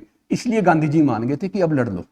फिर लोगों ने ना पंजाबी खासकर मेरे जैसे कहते बापू रहन दे यार, तू पहले शुरू करा के बंद कर दिंदा फिर विच कहते नहीं नहीं promise fight till the finish. मैं प्रॉमिस करता हूं। तो क्विट इंडिया के लिए गांधी जी ने प्रॉमिस किया फाइट टिल द फिनिश, कि जब तक आजाद नहीं हो जाते तब तक लड़ेंगे, बंद नहीं करूंगा मैं इस बार। राइट। लोगों ने पूछा बापू फिर कैसे करना पड़ेगा, बापू कहते फिर आप ही जिद्दा करना करो, करो या मरो, डू और डाई। अब बापू ने स्लोगन दिया डू और डाई, जो करना करो। और बापू को पता था वर्ल्ड वार चल रही है, मैंने जैसे ही क्विट इंडिया बोलना है मुझे थाने ले जाना उठा के रात को। और रात को आई थी गाड़ी, नेहरू, पटेल, गांधी, जितने सीनियर लीडर हैं सारे अरेस्ट हो गए। जनता अपने आप ही अब करेगी जो करना है, क्योंकि कोई लीडर ही नहीं है और फिर भी रिवोल्ट होने जा रहा है। इसलिए क्विट इंडिया को बोलते हैं leaderless revolt. It is called leaderless revolt. 8 अगस्त को शुरू हुई थी, 8th of अगस्त को, ठीक है। और जब ये 8th अगस्त को शुरू हुई तो इसको एक नाम और दिया गया, अगस्त क्रांति। इट इज कॉल्ड अगस्त क्रांति। तो अब बचे आखिरी के 5 साल 42 to 47, वो हम करेंगे कल। मेरी एक बहुत अर्जेंट मीटिंग है स्टूडेंट्स के साथ जिनका इंटरव्यू है। I have requested some senior IAS officer की आज उनको टिप्स दो, उसी मैडम का फोन था। तो मैं अब बच्चों के साथ मीटिंग करूंगा, तुम अपना टेस्ट करोगे अगला 20 क्वेश्चंस वाला, वो जहां तक मैंने कल पढ़ाया था उतने टॉपिक्स के ऊपर बेस्ड है। डन। तुम्हें उसका भी प्रिंट आउट दे देता हूं, तुम आज कल वाला टेस्ट कर लो ना।